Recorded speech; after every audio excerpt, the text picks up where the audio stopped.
What is going on, YouTube? I am your host, Leon Gunsley, and welcome to the League of Extraordinary Assholes. I haven't figured out a title. I'll make one up later, but how are you? I'm here. Joining me today is Mildra the Monk, Lord Nurgle, which he is out doing something right now, Dinosaur with 42 heads, and Well, hello there.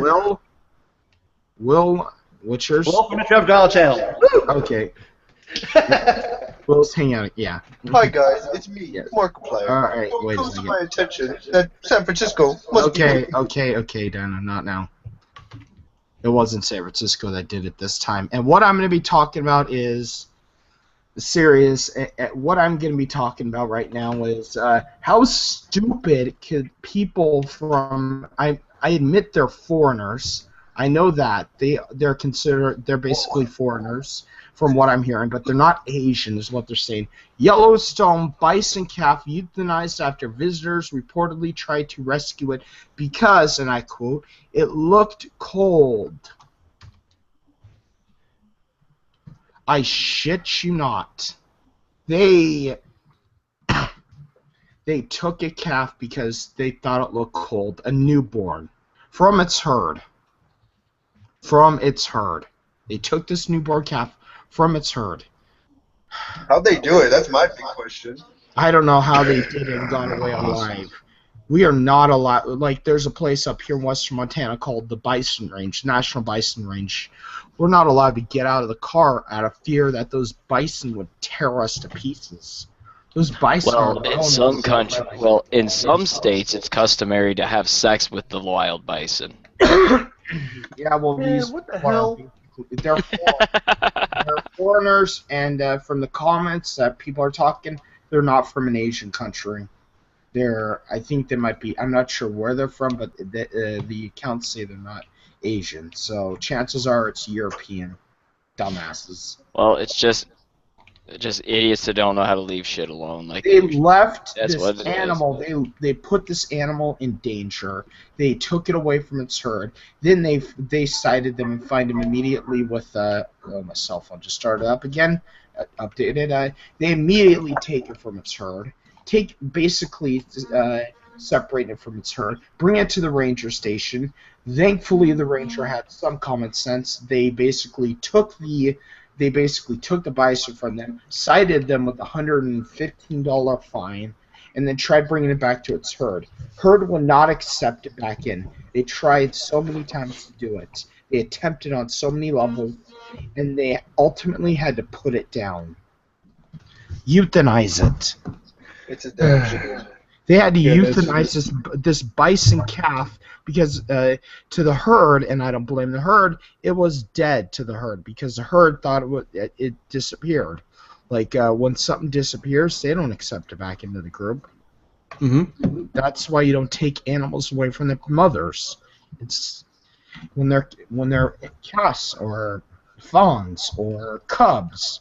You don't do that to any of them. You don't do that to a calf, fawn, or a cub, which is the proper term for a baby deer, baby bison, elk, bear, wolf.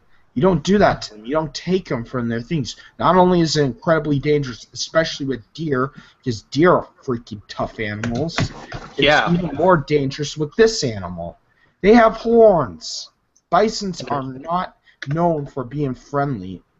Yeah, but aren't they like bulkier than deer though? Yeah, they're much bulkier than deer. They're about the size of a cow. Yeah, they're If not larger, actually. Their scientific name is bison, basically their Latin name. That's their actual name. That's their actual Latin name is bison. It was always a joke we had in school that they're called bison. But these bisons, they had to put it down because it got separated from the herd. And chances are it was an animal lover that did it. Of what it's saying, it was too cold. That's the average excuse of these dumbass animal lovers that do this. The thing is these animals are bred to live in these types of environments, which drives me insane when they go, "Well, it's too cold for them." Like, they've been living in this environment since the dawn of fucking time, you dumb motherfucker. This is what happens when somebody watches way too many of those Save the Animals documentaries and thinks that by helping them in this dumbass way that they basically think that because they watch Discovery Channel a bunch of times that they're suddenly an animal expert and know how to help. And it doesn't help that there's so many animal rescue shits that end up being seen by so many, especially kids, not especially at young ages. Look, if anything, they should have taken this bison home, raised it, grew it, fattened it up, and they could have had some damn good beef. Chances are this bison was infected with the disease, a very dangerous disease that scares ranchers. What was it? I don't know what it was, but it was like something with the jaw. I remember. I forgot what it was, but I actually personally know people that would have bison on their property. They have them as farm cattle. You could actually have that. Bison as cattle. Well, there's a reason people do call eating bison and making bison burgers a reality. I mean, do that. That's some of the best meat out there too, and sadly, our history, American history, involves in nearly eradicating that species from existence. We almost killed it off, mostly because partly one was because of Europeans' demand for the fur. They love the fur. That's one of the reasons. The second reason is they wanted to wipe out the Native American food source. And the third reason is dumbasses from the city wanted to come on trains, look out of the windows of the trains, and shoot the bison with their guns while they were going by on the train. It was multiple factors of overhunting, dumbasses wanting to shoot, and some people trying to thin out the Native Americans' food supply. Okay, I just found something out about Doom that I thought was funny. Is IDKFA is a trophy in Doom. There's a trophy in Doom called IDKFA. Okay, well my rant is over now, guys. I apologize if anybody found that uncomfortable. That I was raging because of a bison being taken from its herd and having to be ultimately euthanized because dumbasses from, chances are, Europe. I'm gonna say Europe. You want to know what my best guess as far as which part of Europe they were probably from? London. Nope, Sweden. Yeah, I gotta say from personal experience, the dumbest travelers that come through here, the biggest idiots are usually the Europeans. And they make San Francisco travelers look intelligent, and that's not saying much. Don't say. Well, people are stupid, and anyone who doesn't realize that is obviously stupid. Yep. And then the stupid the fact that people are don't stupid. realize how stupid they are. An individual can be smart. The problem is when people get together, that's when people get stupid. I don't know why. I'm speaking out of experience of what I've seen from these out-of-staters. You don't know how hated people from Seattle are around here by the locals. You don't know that because of all the shit they've caused. Heck, some of them have been. It's speculated that some of the wildfires we had over the past years were because they were so stupid when they were camping, they didn't even put out the fire or even put dirt over the fire or water over the fire. They weren't even smart enough to do that. They didn't want to properly dispose of a campfire. Well, shit. Yes, it's just, and they don't even, and I've noticed this from people from and I've seen the campsites, they have their Washington plates, because it says in big red letters, Washington on it. Will literally, when we have level 2 or stage 2 fire restrictions, which means you can't even have a campfire in a designated campsite, they will literally have such a big fire, it'd be on bonfire level. So I'm going to say it like this. My rage with people from these states, it's warranted. Because of all the shit they've caused in the past. Jesus Christ, man. Yep. And that's the end of my rant. I apologize, guys. This is a Montanan from a small town Montanan just getting enraged because of seeing what chances are a city dweller cause to an animal. So, to all you people, and one final thing I have to say is this. To all you dumbasses from the city, when you think you're helping an animal, you're hurting it. You feed the bear has to be euthanized. When you take an animal like a fawn or a bison, a calf, a fawn, or a cub from its parents, it'll have to be euthanized. You dumbasses cause so much trouble. And bison are rare. I think they're still on the verge of endangered species still at some point. They're not completely endangered anymore, but they're still at that verge. They were on the verge of extinction. Yes, they're in the gray area. So that's my rant. Okay, Mildura. You recently got Doom. How was it? Yeah, well, technically, I've been enjoying it since I got it, and this is a game that I needed. Like this, not a game that I liked, not a game that I wanted. This is the kind of game that I so desperately needed, especially with. Well, you guys know full well that I have had a very hostile attitude towards the idea of realism, where you have to have realistic weapons, you have to have things fire realistically, you have to have realistic armor, and then this game comes along and says, "Fuck that!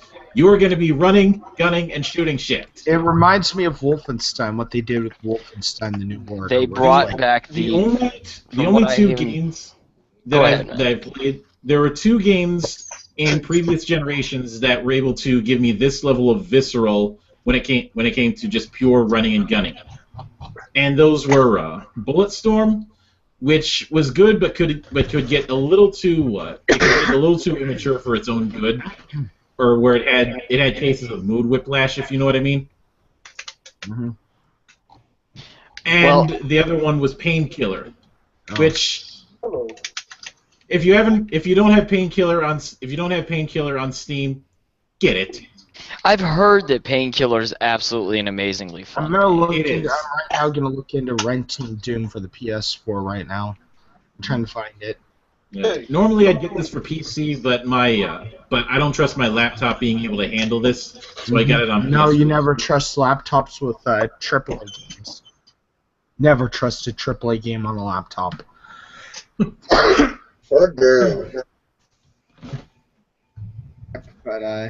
But yeah, what I'm seeing from like ideas on Doom and stuff like that is what I'm hearing from Doom is what it looks like is it's a very good game from what everybody is saying. It's very enjoyable by a lot of people. I went through and I've watched some of the gameplay. I haven't had a chance to buy it, even though I'm really hoping to get it this next week or so. Because as you guys know, I'm a huge Doom fan. It's pretty fucking obvious when you look at like all my streams. I use all that Doom music and everything in my videos and stuff. Well, that in the video that you put out yesterday. Yeah, that too. The one where my thing of making fun of Polygon, which I'll tell you guys about in a few minutes. But I've watched a lot of people play it. Even the guy that writes all that that did all the music for Doom, or did all that Doom music that I've been using on my streams. He did a 3-hour stream of the original or of the new Doom live, and so I watched some of his stuff on it. And yeah, it looks like they went back to the roots of what made Doom fun, which was fuck story, fuck all the realism, fuck modern FPS bullshit. It's just a game. Just get in there and play this shit. And that's what I'm seeing out of it. And I'm reading like the Steam reviews earlier, and every review, it's funny, is they're praising the game for things that usually games get lambasted for on other reviews. Like the fans are praising it, saying, or the customers are praising it and saying it's so great because it has no real storyline to it.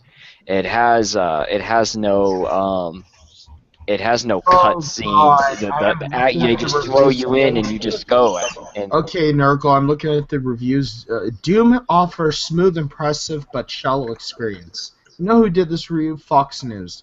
They have no right to review video games. well, hold on, and that's what I was saying is the mainstream media will lambast this game for the lack of story, for the lack of cutscenes, and all the other stuff.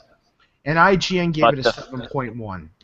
but the fans are loving it because of the lack of all the garbage that we're so sick of. I'm hoping that what this is showing is that, regardless of the reviews, I'm hoping what this is showing is that finally gamers are showing that, look, we want a game that actually provides entertainment. We don't care about the story. We don't care about that. We want the game. And that's what Doom was always about, was gameplay. It was not about story. I mean, the creator of Doom, John Carmack, he came out and one of the main things he said was, story in a video game is like story in a porn. It's there, but it's not necessary. Mm-hmm. And that's what and that's what they did with this, from what I'm understanding. It looks like they've done a very good job from what I've seen. I don't know yet because I haven't actually played it, but so far all the reviews have all praised it for the things that it lacks is what it's getting praised for by the fans. It's just straightforward. Blow up shit. The end. Exactly, and that's why the media is having such a heyday blasting this game and saying it's terrible. Because this is going to sound really stupid, but the only real nitpick that I have so far is the cover art. Yeah, the cover art looks so generic. It looks like some type of It's that same guy in a featureless background that we've been seeing for the last 10 years. Yeah, I felt the same way about it too. But in the same way, though, it looks like they were trying to also kind of go to the imagery route of the original Doom games, where you just had the picture of the Doom guy. But the thing that's missing for me is, show me the picture of the Doom guy with all the demons climbing up on him, like you see in the original Doom. Yeah. There's a reason why all of my favorite film posters that I've ever seen have been done by Drew Struzan, or people imitating his style. With that said, though, there was an interesting review on Steam that I thought was kind of hilarious that somebody did. Can I read it? This guy, okay, I'm going to read it out loud. And someone, I guess, I don't know if they're trolling, and I don't know if they're being serious. I honestly want to say they're trolling, but at the same time, I wouldn't doubt if this motherfucker is being serious because of the stupidity we've seen over the past 2 years. Alright. While this game has mediocre gameplay and outdated graphics, I would like to address different faults. So here we go. Mars facility has no neutral bathrooms. What is this nonsense? 22th... It doesn't even say 22nd. It says 22th century isn't progressive enough. Okay, moving on. No LGBT NPCs or demons. That's why Dragon's Age, Mass Effect, and Skyrim will always outclass games like these. They are not afraid to portray real issues of the modern world. Moving on. Protagonist is a cis white male with military training. Sure, how original. Yawn. The only woman NPC in-game is a villain for no reason other than chauvinism. Of course, Doom has a lot of issues, but I pointed out the most important ones. So I don't know if this guy's a troll. I really don't know. Or if he's serious. This feels like troll. It feels trolling, but it's funny. But I'm looking at it and can only help but think, I wonder if this guy's being serious because there's so many dumb things that we've seen these people do. Like, you want to know what I see this as? I see this as sandy beaches, and I'm going to make a bet. If somebody takes that review at face value and says this game is offensive and this is what people are saying and agreeing with me about it, if somebody does that and puts that in an article, I want to know. I want somebody to link me to that, whether it be through Skype, whether it be through Facebook, whatever, and I will just say, called it. $10. I'm betting $10. I'm just saying, like, I read it and I was like, okay, either this is a troll or this guy's serious, because there are people that fucking do this shit though, for real, man. I legitimately want to send that. I legitimately want to send that review to the Mary Sue and say, hey, could you guys publish this on your website? They probably fucking will. It's gonna be a good time, girl. Damn. Oh my god, who wrote this review? I don't know. Some guy named Bendito or something like that. Oh snap. Guys, I gotta get going. Take it easy. But before Have a I good go, one, Dinosaur. Have a good one. I want to have one last word. Hi guys, Markiplier here. It has come to my attention that San Francisco is a place full of cancer, and we must nuke it. Nobody likes it. All it has is a bridge and an island full of dead people. So please, let's make a new hashtag. Nuke San Francisco. Take it easy. Like that. Later, man.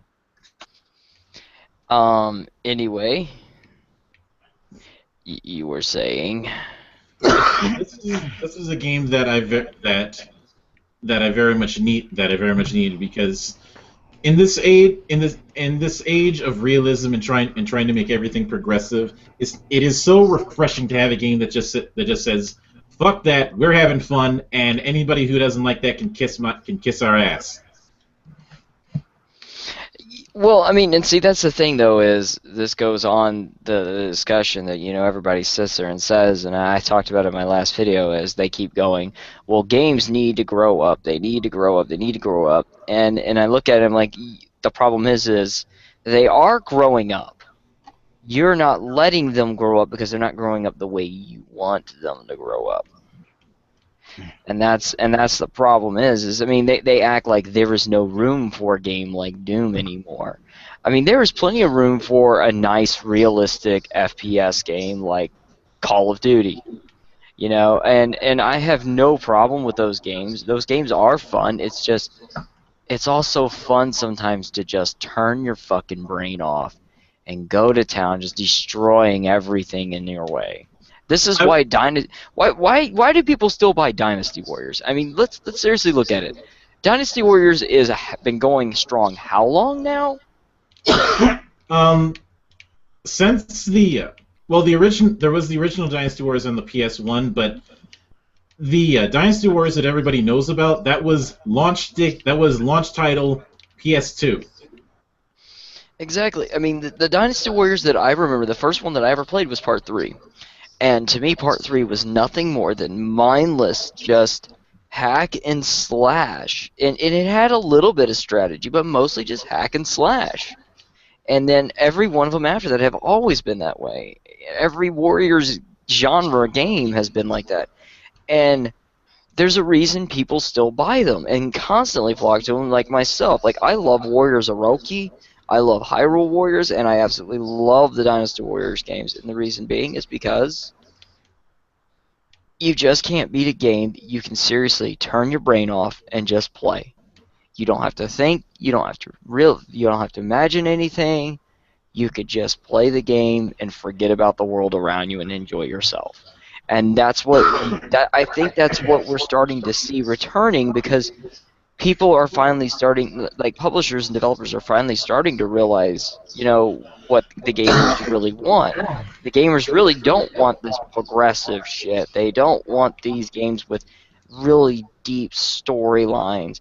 Those have plenty of places in the gaming industry, but for the most part, everybody just wants a good game to play. And when you looked at your audience for like Doom, you have to understand that your audience of Doom is definitely going to be looking for gameplay first, story, and other stuff last. That's all I got to say about that.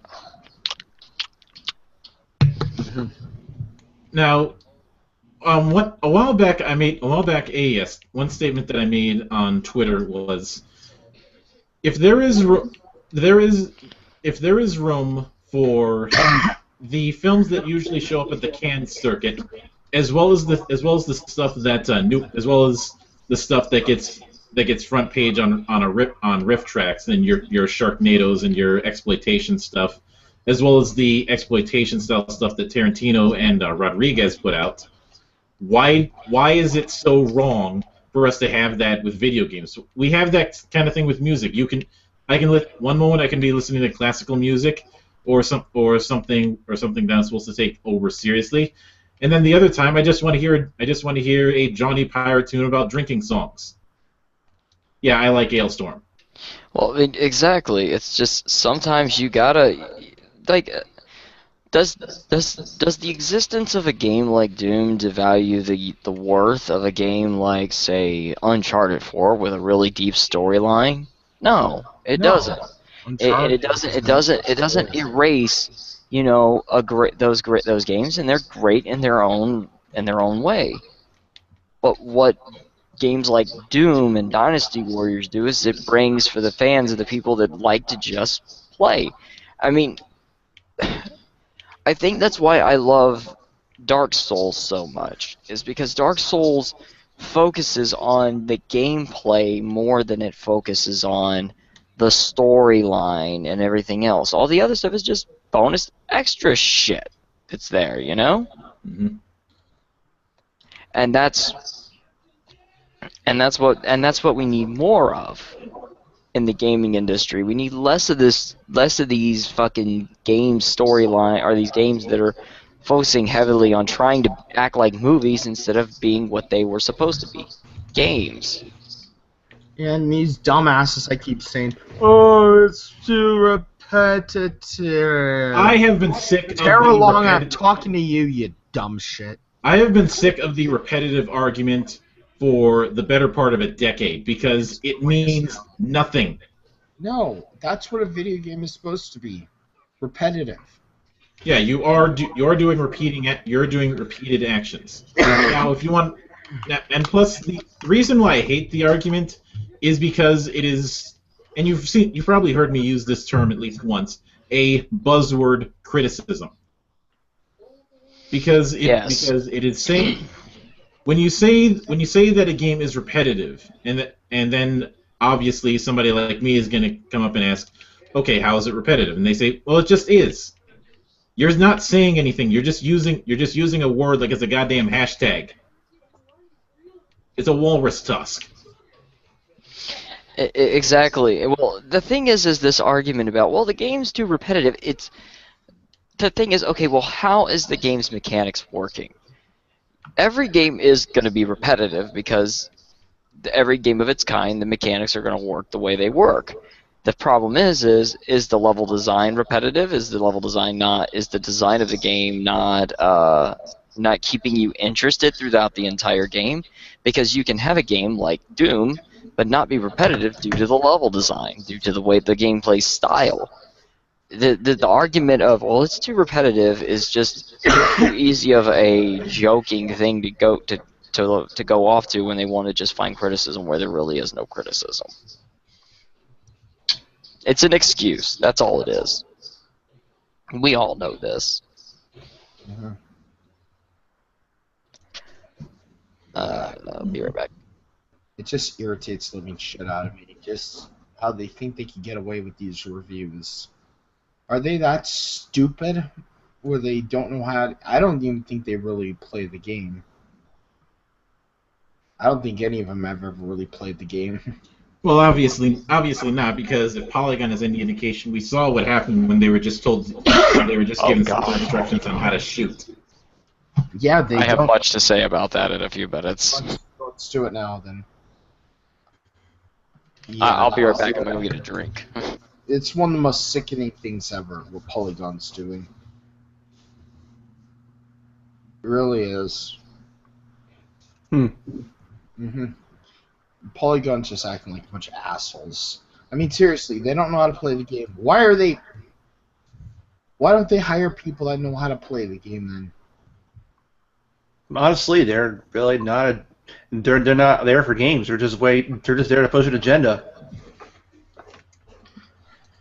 Yep. All right, I'm back, man. I just had to get a drink. Polygon, holy Jesus. Okay, so there's this article that came out about Polygon called why do some Polygon reviewers suck so bad at video games? And this is the thing is, as you guys may have heard about Polygon and their wonderful playthrough that Arthur Geist gave us of Doom, I hear that it was Arthur Geist that was playing it. Really? Yeah, I heard it was Arthur Geist playing it. That's why at the end of my little parody that I did at the beginning of my video I released yesterday, I said, well, looks like we're going to have to take away his Suicide Girls account, because I from what I understand, it was Arthur Geist. But this is the same dude. But the thing is they go through here and they talk about how bad this guy was at playing Doom, and then how he couldn't even make it through playing Star Fox Zero because it was too hard.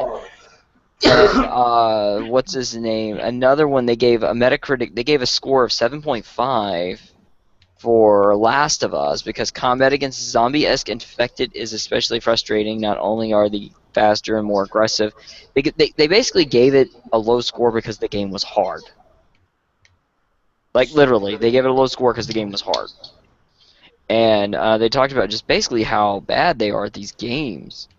And then there's another article they review, the Cooch comes out with stating that the PlayStation 4 power and eject buttons are still confusing people 3 years later. What is confusing about an eject and a power button on the PlayStation 4? Because because it doesn't look like the traditional button in his idiotic mind, for one, and two is the fact that it. What the heck do these buttons do? I don't know. You said it yourself. The PlayStation 4 power and eject buttons are still confusing. Power and eject? I'm just saying. I mean, like the symbols are on the buttons themselves. It's not that hard for you to read them. Holy shit! I swear, I think these guys are trolling you guys. No, given all that they've done in the last few years, I cannot honestly say that they're trolling, because when it's trolling, you are taking it to such an extreme that it's so blatantly obvious, like that Doom review that you read earlier. That was obvious trolling. Yeah, that was obvious, but the thing is how I don't even get how you can fuck this up. Like, seriously, it doesn't even make sense how stupid you have to be to not realize this.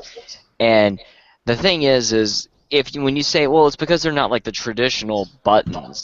Well, if you look at the PlayStation 3's buttons, they weren't really buttons on there. They were just like little touch plates. You just press, And even if you want to make that argument, your fingertip and it did things. Hey, that sounds like my ex-girlfriend. Even if I was going to make that argument, there's also the fact that you can just use simple process of elimination. That solves 90% of all your problems. No, you know what this is? You know what this is? This is the Overwatch review that I lambasted in my last video all over again. We have nothing to bitch about, we have nothing to complain about, so we're gonna make shit up, and we're just gonna pick and choose so we can have something to bitch about. That's all it is. It's been the Cooch being a Cooch, like usual. Yep. He is the Cooch after all. And with Polygon, again, this video of Doom's playthrough is just further solidified proof these people do not play games. They are not gamers. They have nothing to do with games at all. As a matter of fact, let me see if I can find it. Let me pull this up first, and I'm going to present it, and then I'll have Leon present me to everybody. But there's definitely an interesting one here. Now the guys, let's see here.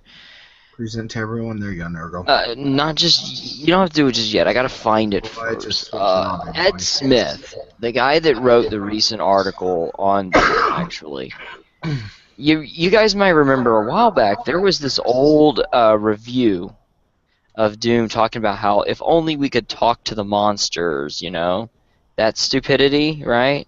Mhm. And he wrote, and Ed Smith comes out and writes an article basically saying, well, that review was spot on, and it was on the right side of history, right? Oh god. Let me present screen share. Entire screen. Alright. There it is. This is his response to TechRaptor's rebuttal. I admit proudly that I entered into that article and dozens more to denigrate games, gaming, and gamers.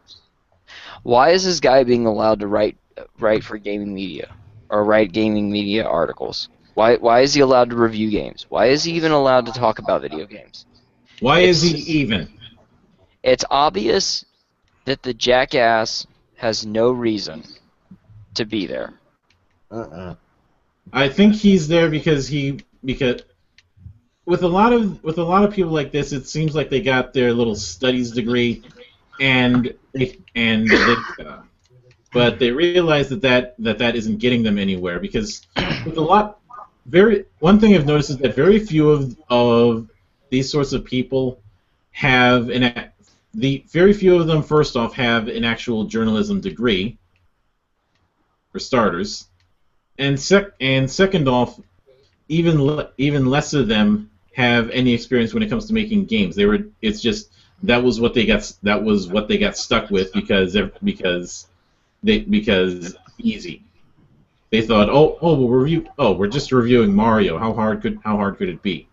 And they have vastly underestimated the fact that they are trying to play fire with very, very passionate fan bases.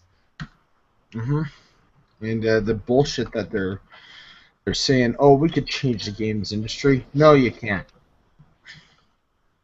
Well, they desperately want to be at the forefront of whatever is the next big civil rights movement. Well, that's the thing. They think sheer attention. Well, that's the thing. They think there's going to be another civil rights movement. You know, they think that that's coming, but there's really not.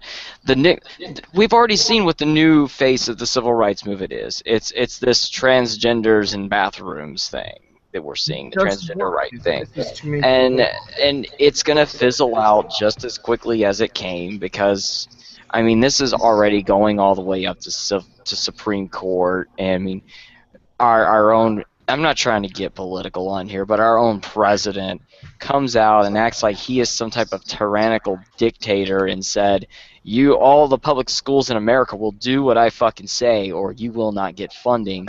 And a lot of the states are saying, no, you can just go fuck yourself then, because we're not going to bow down to you. And a lot of people don't realize that. What bothers me is people are all for what he did and said, and I'm going, you don't realize what he just did you? This man just basically said he's taking over this country, and you're going to do what he says. That's just what he said. But besides the point, these idiots, the thing that I looked at it is this. These idiots came out of college with their little gender studies degrees, and they think that they got their little journalist degrees, and they think, oh, I'm a journalist now. I should be writing for all the important subjects and things that I care about. No, motherfucker, you got to pay your goddamn dues. You're going to start at the bottom of the fucking barrel, and you're going to work your goddamn way up. That's how it fucking works. The problem is you don't go into journalism and think that, oh, well, I get to write the good stuff. No. You're going to come in there, you're the bottom of the barrel. You just started out, you're green, your boss is going to come and say, okay, you got this, you got this, you got this. Oh, you're going to review Doom. Why? Because you're new and you don't know shit about journalism, so you're going to review Doom. And then they go and they inject their bullshit politics in it because they go, well, I'm important and I'm going to prove that I'm important. And then they make themselves look like an idiot. I wonder how many of them will get fired because of that.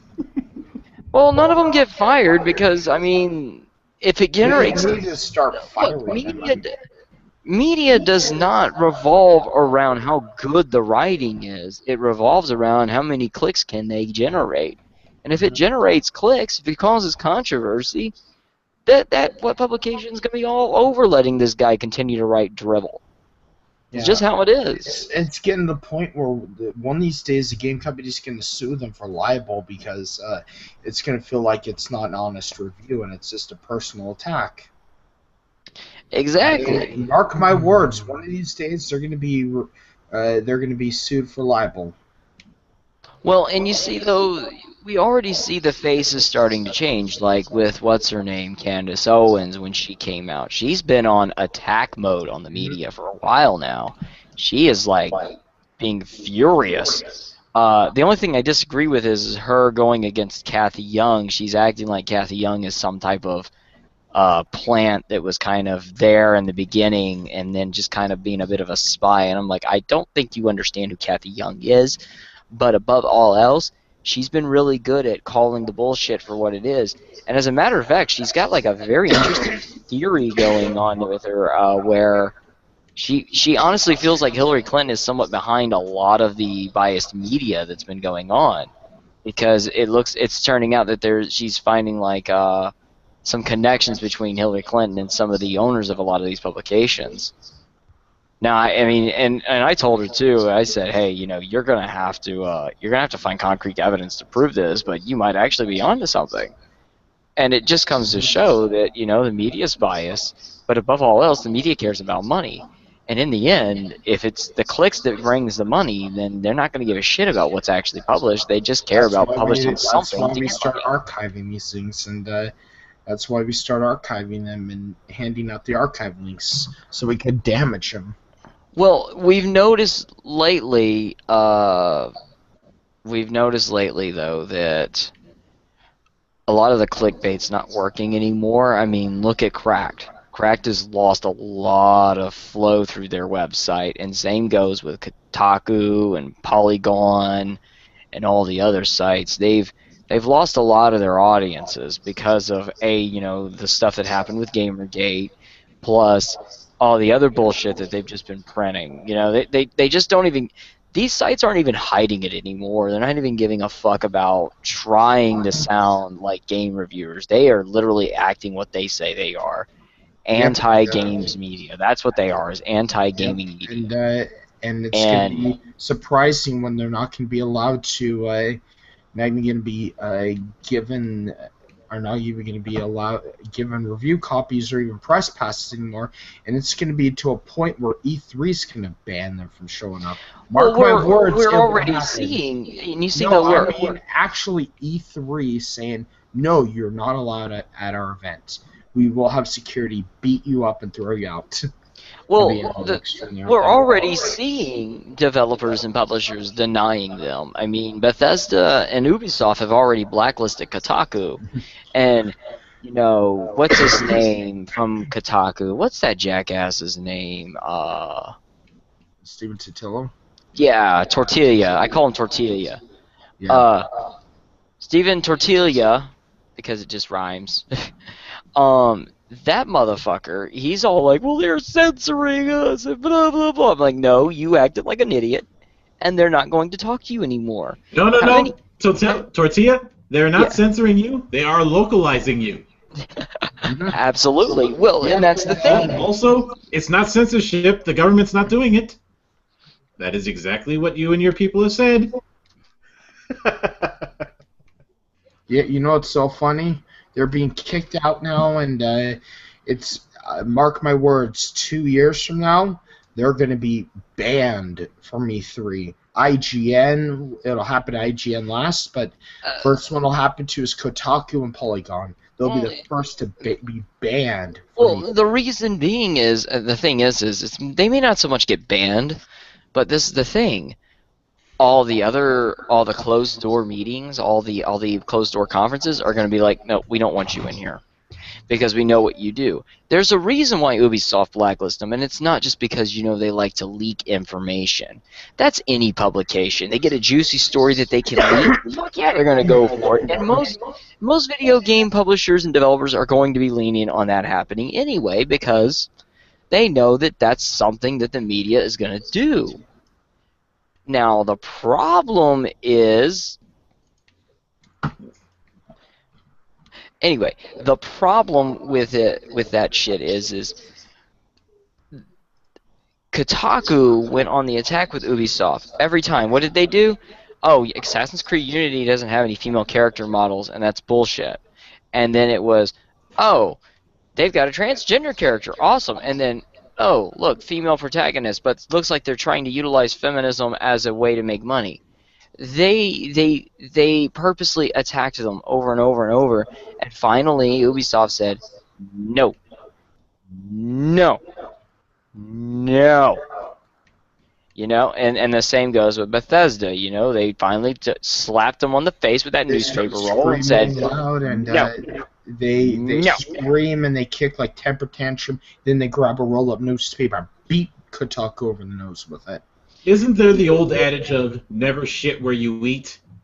Yep. Well, and they don't understand that. And see, that's the thing though, is they hold their moral compass above anything else. They think that because they stand up for what they feel is the right side of history, they can say and do whatever they want.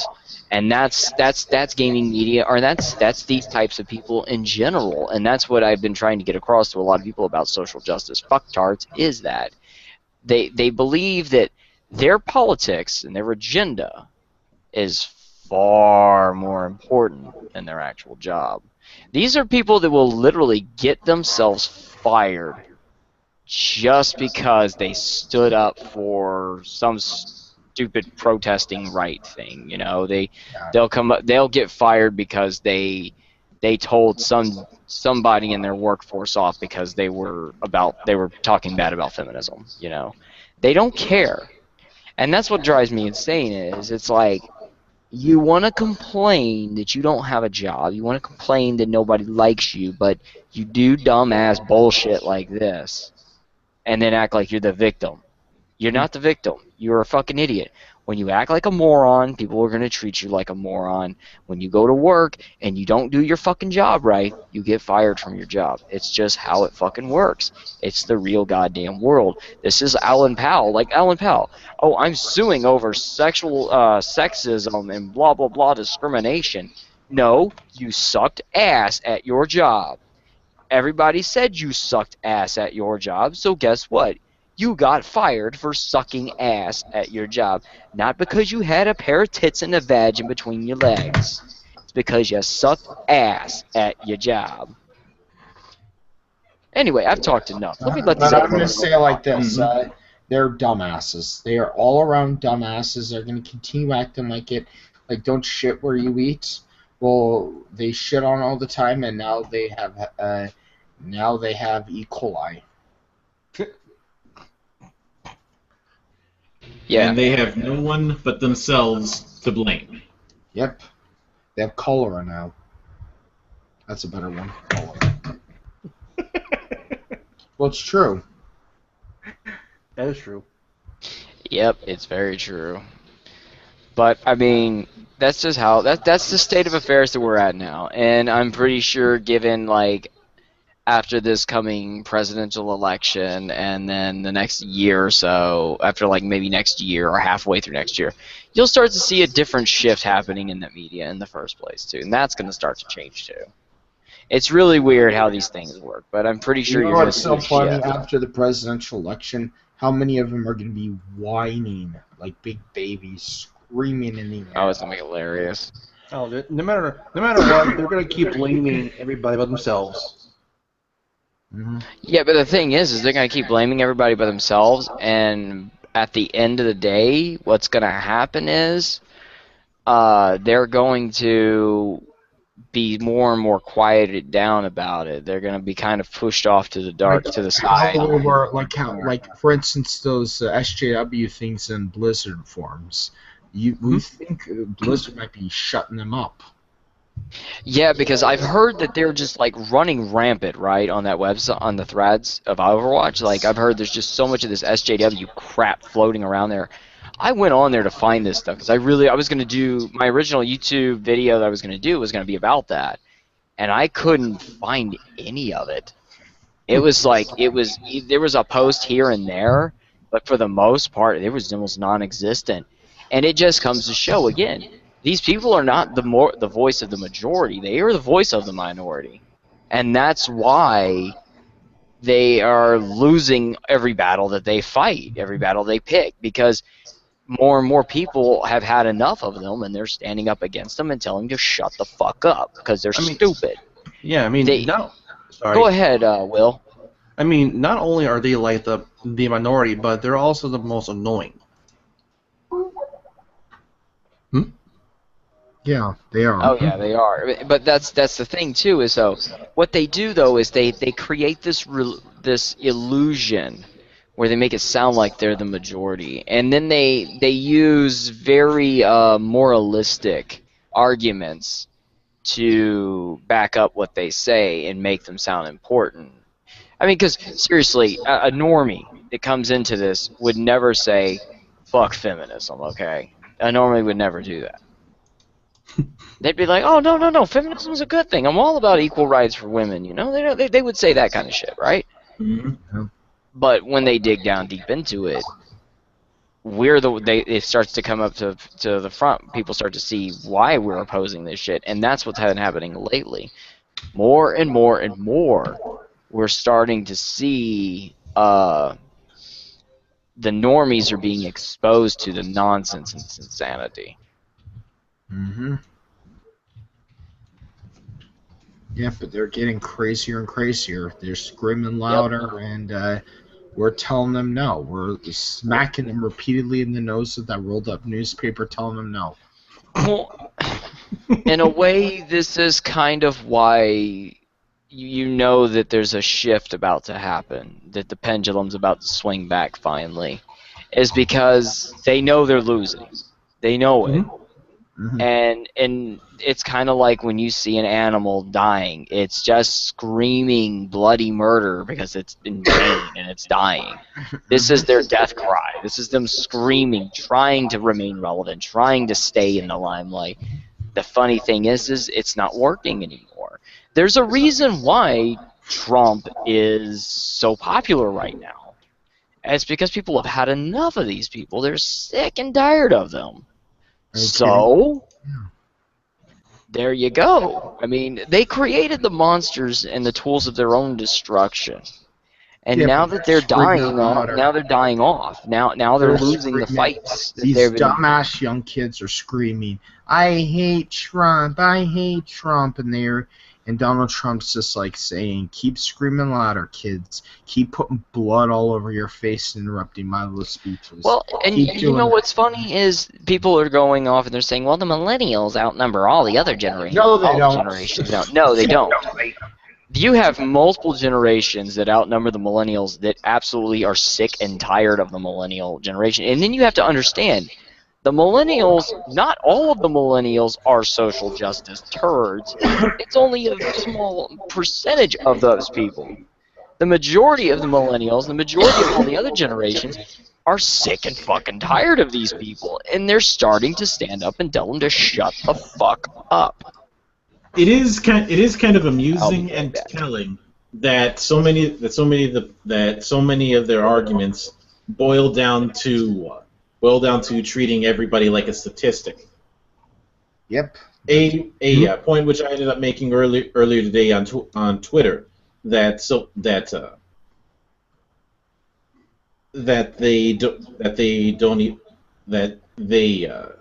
they have this attitude of who you are doesn't matter. All that matters is your tags, and the number of people that agree with an argument is the equivalent of the weight or the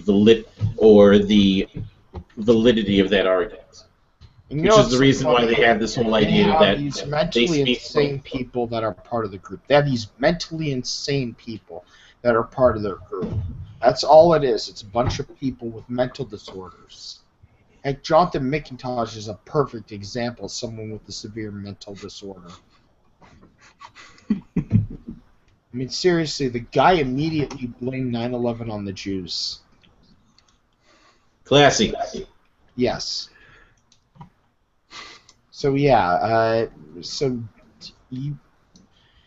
I would never take any of these dumbasses serious. Yeah, blaming 9/11 on the Jews, when it was really a bunch of Saudi Arabians that it caused all the damage.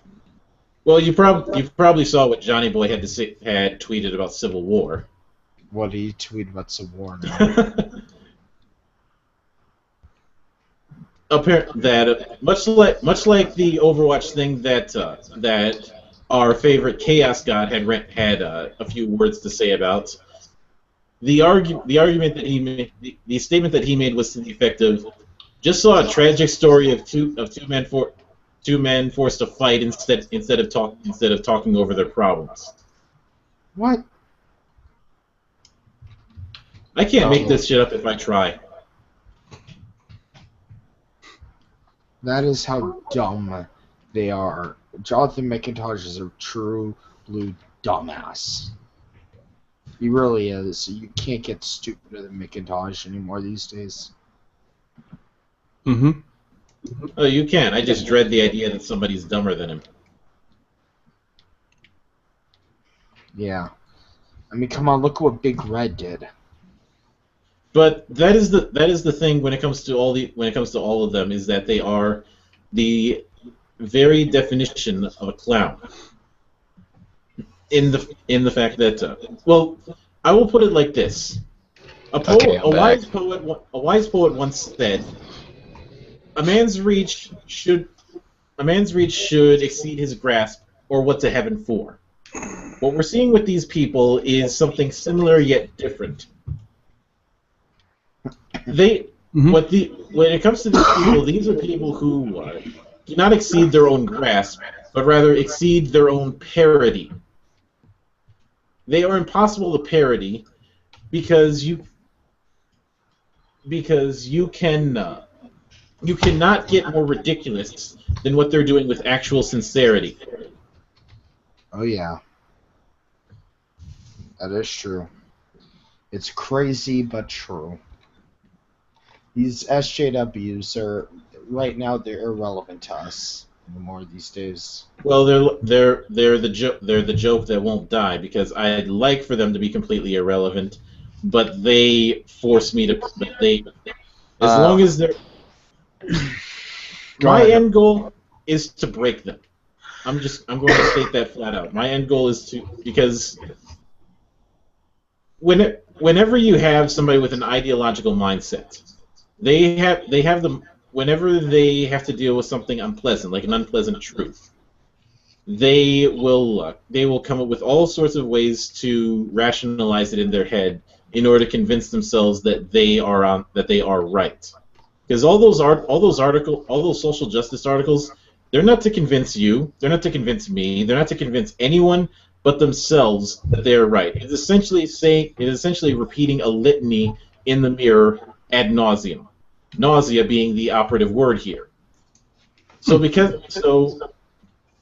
of that, they are increasingly fragile about defending that argument. Yeah. And as more and more evidence comes, they have to try harder and harder to rationalize until the bow just breaks. And all that guilt and all that shame that they've been trying to hide for so long comes out to the surface, and the only thing that's left is them showing the ravings of a madman. Mm-hmm. That's why I keep mocking them and keep making them rationalize more and more, because I want to see them break. Okay. Yeah. All right. Okay, Nurgle. What were you gonna say? I forgot what I was gonna say, but Space Raptor Butt Invasion was nominated for a Hugo Award, and Zoe Quinn will be accepting the award. Actually, she'll probably not be accepting the award. She'll probably have somebody accept it on her behalf because she's afraid of ex-Marine snipers. I'm sorry. Space Raptor Butt Invasion. That was pretty good. That was pretty good. Mm-hmm. I'm not even gonna lie, that was good. I will say this: I've watched Deadpool now 3 times in a row, and it's just keeps getting better every time I watch it. So if anybody watching hasn't seen Deadpool yet, you better go fucking buy that movie and watch it as much as you can because it's fucking amazing. Oh my god! Well, Oh my god! Oh my god! Is any indication? Huh? Say again? Oh my Well, god! if the Deadpool game is an Hey, indication. hey, what's going on? Who's saying, oh my god, oh my god, oh my god? I'm sorry. Totally relevant to the conversation. Go ahead. I found Steam Hearts for the PC-98 Oh. Alright, for go. less than $10. Alright, Melvin, go ahead. Oh. You know what kills me about the Deadpool movie, actually? You know what kills me about it? The SJW world likes this movie. Which I don't understand. Because I'm like, this movie stands for every fucking thing you hate. But It's you because- like it. Does that have anything to do with Does that have anything to do with like Deadpool being pansexual or something? No, I don't think they ever said anything. Deadpool's always been a chauvinistic male. I mean, like, he's always been this, like, chauvinistically male character, all testosterone, all wisecracking jokes. I mean, it's, like, the movie isn't it? Literally, the movie is them taking the character from the book and plastering him on to the fucking, onto the fucking screen. Like, literally. That's really what this is. Huh. And it kills me that it's like, this movie is everything you idiots hate. Everything. Here Well, you have. let's be honest. They have no standards.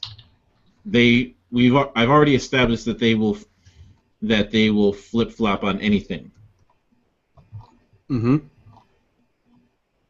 Okay, well, I mean, that's true.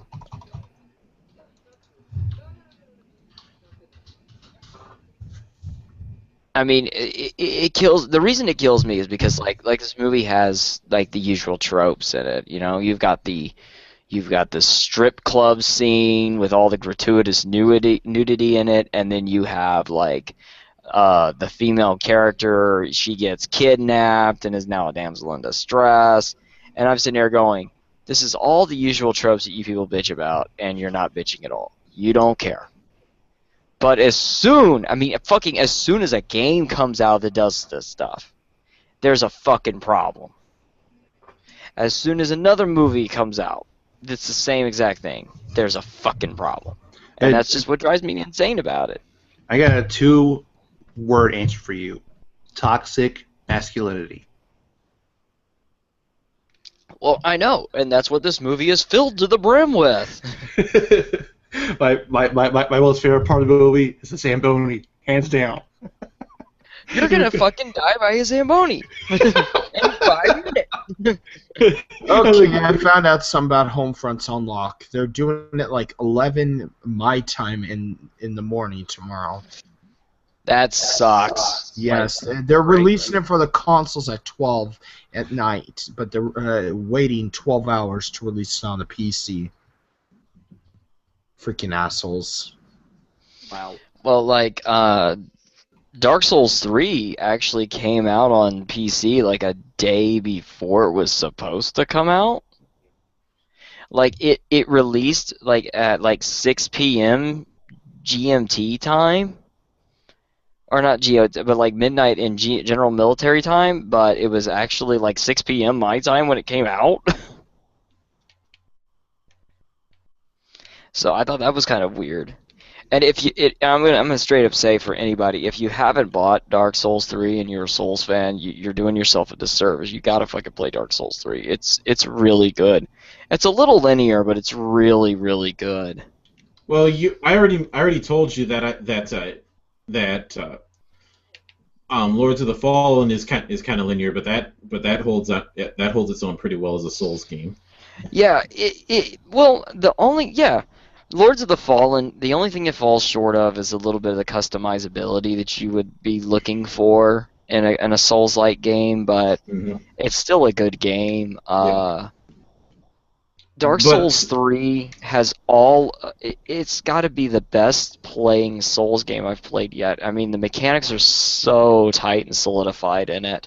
The way you build your character is greatly done. There's just not as many like branching paths, and there's still a lot of secret hidden stuff and a few optional boss areas and things.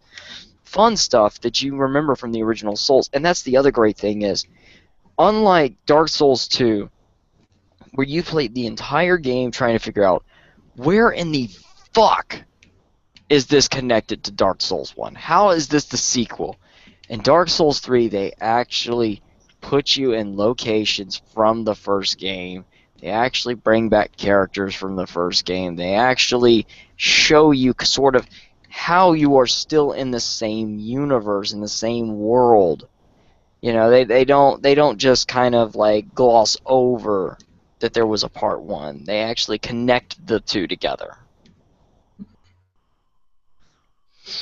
Now, all that said, I think I think you can understand at least the reason why I don't have Dark Souls 3 yet, because I told you after playing like three different Souls games in the span of a month and a half, I needed a break. Oh, I don't blame you, but I'm gonna just tell you, as soon as you can, pick it up. Just pick it up and throw down with it. You'll love it, man. I promise. But right now, I guarantee you're probably gonna love Doom for a little while because it's just mindless from what I'm hearing. And speaking of which, I just got one of my all-time favorite old friends, the Chainsaw. Oh yeah. Oh man. Yeah, you know what's funny is last Friday I trolled the shit out of the Doom community and the Dark Souls community at the same time. The Doom community I trolled on purpose. Dark Souls I trolled on accident. I ran a stream on Twitch, and for 4 hours I played the original Doom, like the old Doom from back in the day. I was playing like Knee Deep in the Dead, and I played through the Shores of Hell episodes, right? Mm-hmm. I just realized like my first half of Doom, of my Doom playthrough that night, I forgot to change the name of the stream from Dark Souls 3 to Original Doom. So I had Souls players Souls fans coming in to watch Souls, and were like, "What the fuck are you playing Doom for?" And then I had Doom fans coming in going, "Dude, why are you playing old Doom and not new Doom?" It was funny as shit, but it was probably like the best playthrough I've ever done. You want to know what we should if I was in the area, what we should have done to do maximum trolling? Do Doom live stream, but instead it's just us playing the Doom board game. Oh god, that'd be hilarious too. Too bad I don't have the game so we could do that, because that would be so fucking great. But anyway, what I was trying to say is like, it was probably my best playthrough I ever fucking did of Doom. Ever. Hands down. I mean, like, I was at points where it was playing on ultraviolence. I was at points where I was surrounded by nothing but enemies, down to no ammo, and using my fist, and I was just rocking it. And I'm going, how did I survive this shit? I mean, you'll hear me even say it several times, like, okay, I don't know how I made it through that, but that's going on my YouTube channel. Oh anyway. my God. Yeah. Which I might continue that, by the way, this week. I might actually continue Saturday nights, and Late Night with Nurgle is probably going to continue with the original Doom. I want to go through most of the original Doom stuff before I actually play the new Doom, even after I get it. Oh man. Yeah, I'm not gonna get Doom just yet, and I'm a little pissed off that they made Homefront at 10 o'clock. I have to wait till 11 o'clock for that game to be unlocked. That's a really weird time to release it. Yeah, they know PC is probably going to be one of their bigger markets, but they want to give them the middle finger. Why not Given the nature that we're already 3 years into this console cycle, I'm pretty sure PC is going to dominate next console cycle. Yep. You know, I was looking at. I didn't realize how powerful of a system I actually have, and it tripped me the fuck out. Like I gotta boast and talk about it, right? I don't. At first, I didn't think that my computer was, a really high-end system. I thought my computer, was mediocre at best. It was good enough to play some games, but I decided to look at it, and I was like, okay, let me look at this. Sadly, I am running an Intel. Okay, so I'm sorry for all of you out there listening that hate Intel because of what they did with Anita Sarkeesian. I'm sorry. Well, But Intel Intel's lost a lot of money processors- through that, so they got karma. But here's the thing, though. At least Intel's processors don't catch fire, unlike AMD, where I need to invest in an air conditioning system for my computer. So I'm running Windows 10. It's an Intel Core i7 6700K, 4 gigahertz processor, right? I'm guessing that's good. I don't know. I don't remember. 16 gigs of RAM and a 64-bit operating system. And I'm running a GTX 970 NVIDIA. And I'm like absolutely dumbfounded and confused because I'm running all these games, like running through seeing like how well can I play Dark Souls 3? How well can I play the new Doom? And I am meeting all the recommended requirements. It's weird to me because I've never had a computer that could do that. Or maybe I'm just an idiot. But I do want a better power supply for this damn thing. Since a better power supply means you can get a better graphics card. Well, I want to get a second 970 and put in there, actually, because I want to run dual monitors. I could run dual monitors now with the onboard card and the other card and the 970, but I want to get a second 970. I know it's expensive, but I want one. Yeah, that's what I'm gonna do. Anyway, enough. What else Yeah. you got for us, Leon? Because we've been talking our asses Not off. much. Doom is a good game apparently. SJWs are complete and total dumbasses. I don't know much. I'm watching. I went mute for a little bit to watch Camp WWE. That show is getting even funnier than hell. I haven't seen that one. That show, it very much has that. If you're not a fan of that crass Family Guy or South Park humor, you're not gonna like it. But It's if you WWE. It's South Park with the WWE coat of paint. That's how I could put it. Sounds and kind of it fun. is kind of fun.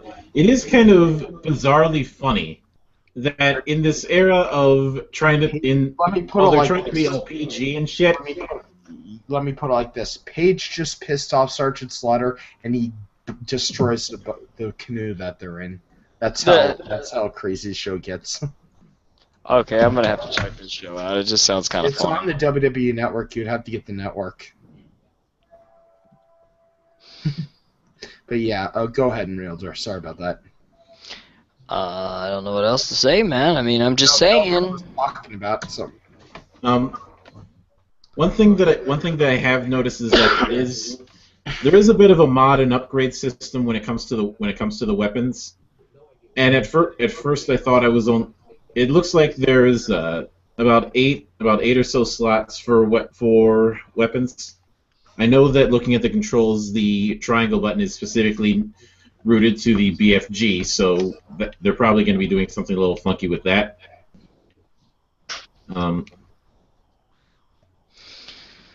And looks like Square is mapped to the chainsaw. That's always good. At least okay. that's good, actually.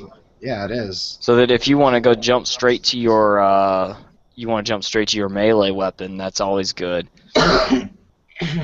I think though in this one though you actually have to maintain a sense of ammunition with gasoline for the chainsaw.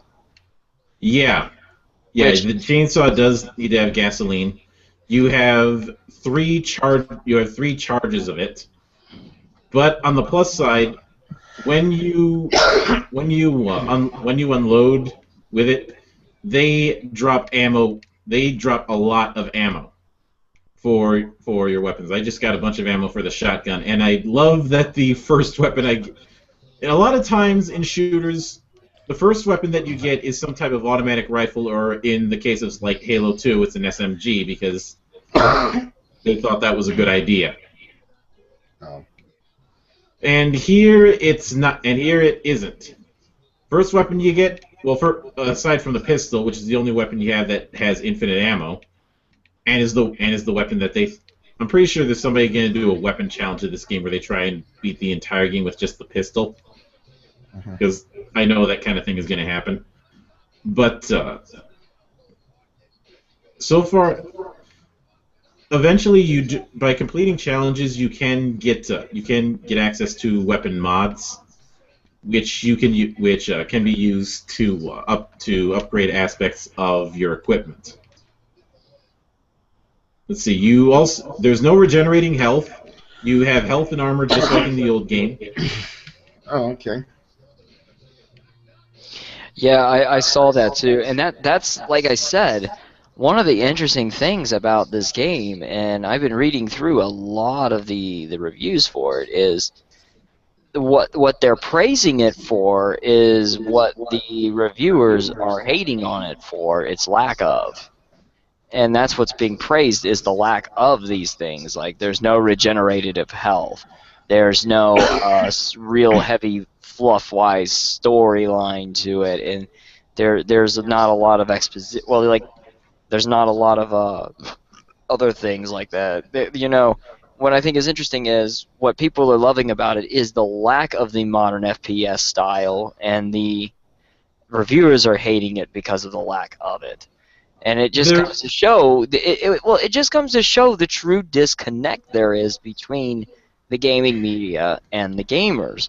The gamers, honestly, it just comes to show that the gamers want a good game. They want action. They don't like their games being interrupted with cutscenes all the time. And if they are interrupted with cutscenes, they want the cutscenes to be cut down short. And just long enough to keep the gameplay from moving forward. And from what I've understood, what I'm hearing, and Mildred, you could probably tell me, is apparently the game has no slowdown. It's to the point where it's like you get thrown right in the middle of the shit, and then the shit never ends.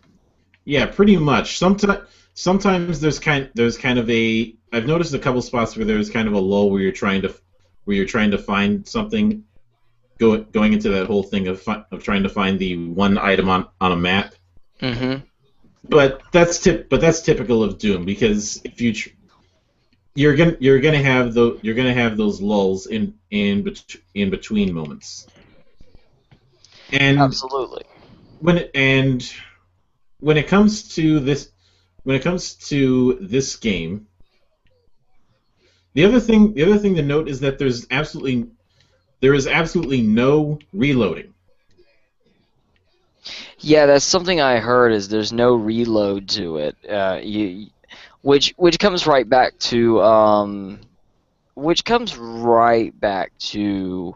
what game? To the original Doom, because the original Doom didn't have that either.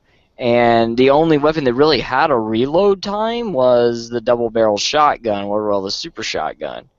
Because it shot 2 shells, you popped it out, they put in the 2 new shells, then cocked it, fired again, and then you kept doing that, which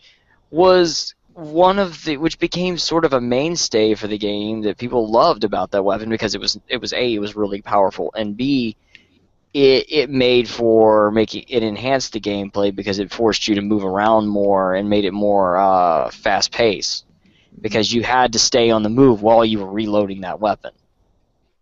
Yeah. Unlike Doom 3, where you were literally, and it really hurt the gameplay feel of the game, because in Doom 3 it was like, okay, with a shotgun especially, and that became the less fun weapon to use in the game, even though that's the weapon that Doom was mostly known for. And you would use it, and it would take you forever to load it, because you'd be like, oh, let me just pump the shells in like you're supposed to. And that's kind of what really hurt the game. Doom 3 was a good game, but it was a survival horror. From what I understand, is from what you're telling me, this game goes right back to its roots, and it doesn't stop. There are certain kind of games that I have half jokingly nicknamed apology games, where it's like we're sorry we fucked up. Here's something more on the money. Like Alien Isolation was a we're sorry game, and that turned out to be, with me, one of the best survival horror games I've ever seen in the industry. I mean, I want to see more of Alien Isolation, and the AI that they designed for that alien. I swear to God, if we don't see that AI utilized in any other games, I'm going to be so upset, because I mean, like, we've got this Friday the 13th game coming out, and it's a multiplayer thing, which is not going to make it a horror-feeling game. No, It's you not- cannot. it's You gonna cannot make it- do you multiplayer horror. No, it doesn't feel right to me. But if we had a game where it was like Alien Isolation, and then that same type of AI is utilized on Jason Voorhees, Jesus Christ, you can make an amazing game out of it. Yeah. The other thing to note, and this is probably going to be the one thing that I think is going to take a lot of getting used to for people, just because of sheer muscle memory. As I mentioned before, there's no real use of focused fire. You know, like how a lot of times with console-based shooters, using one of the lower shoulder buttons, like usually L2, will allow you to do iron sighting. We don't have that here. L2 just activates your weapon's mod. So you don't have like a quick scoping ability in the game. No. Well, for the pistol, holding L2 and then firing will fire a stronger single shot. that's something I found interesting, actually, about what I've seen on the footage of the game. Is the pistol is not the same kind of pistol that you see in the old Dooms. It's not your standard pistol. It's kind of like an energy pistol or Yeah, something it is. like that. It outright states that it's using plasma.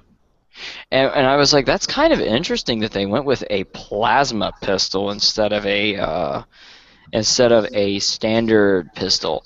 But I like the idea that your plasma pistol, though it's weak, is your main weapon, so it always has ammunition for it. From what I understand. It always has ammunition. When it comes to the mods, mods and grenades do have a cooldown of a few seconds with use, but as you progress, you can get points for both the armor and the weapons that you can use to upgrade it. Because when I first got the mod, I had a choice between either the explosive shell, which I took, or a burst ability. The latter basically being a three-shot burst. But there's also the fact that, and this is something that I do really appreciate because it's so underutilized in shooters. They actually make melee mean something. You stun an enemy enough, and if you're at a distance, they'll glow blue. When you get close, they'll start to glow orange, and you can do what's referred to as a glory kill. Basically, take them out instantly and get some health. Yeah, which is kind of that's something that Space Marine did. Like, after you staggered the opponent, you had to run up and do a glory type kill, and that would give you your health back. That was your only way to regenerate your health, though, in that game. From what I understand, Doom, they give you a lot of medkits too. Still. Yeah, there's plenty of medkits where, if you know where to look. You are. One thing that I do appreciate for a console game is that is being able to control horizontal and vertical sensitivity, as well as doing inverted look. That's always a big deal for me. I do like that I don't have to mind my grenade use, because your grenades are unlimited, but you have a but you have a few seconds cooldown before you can use it again. Yeah. Destiny did something similar.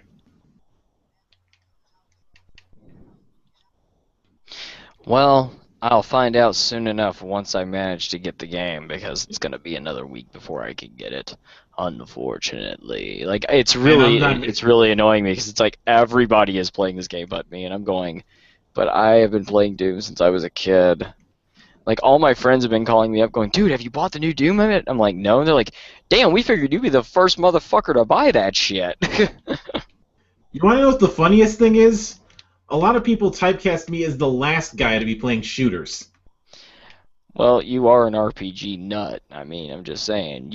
I was expecting you to buy Doom RPG before you buy Doom, honestly. Well, to be quite honest, yes, I did. Yes, I do have the board game, and someone did ask me about whether or not a Doom RPG would be a good idea, and I said, not really. There's already games out there that could pretty much do that. You could easily do that with some versions of D20 Modern, or even 316 Carnage Amongst the Stars. You don't really need its own system, because it's a run and gun shooter, and RPGs are built around story. You're not going to do, even though there's a whole lot of mythos regarding Doom, not everyone is going to be able to be the Doom guy. Yeah, you're right about that. I'm actually, from what I'm getting out of this one, from what I'm hearing, is that the story that is there is actually, they're using like demons to make super soldiers or something like that. I don't know. It looks a little weird. Well, the thing when it comes to the story is that it is all told very much like I'd say a whole lot like these Souls games is usually. The story is told very diegetically, if you know what I mean. Yeah, that's what I've heard. I heard most of the story is told to you through the game itself of what's going on, and it's really not much of a story. It's kind of like, this is basically what happened and why you're fighting. That's about it. No, you wake up on a slab, and shit has already hit the fan. Wow.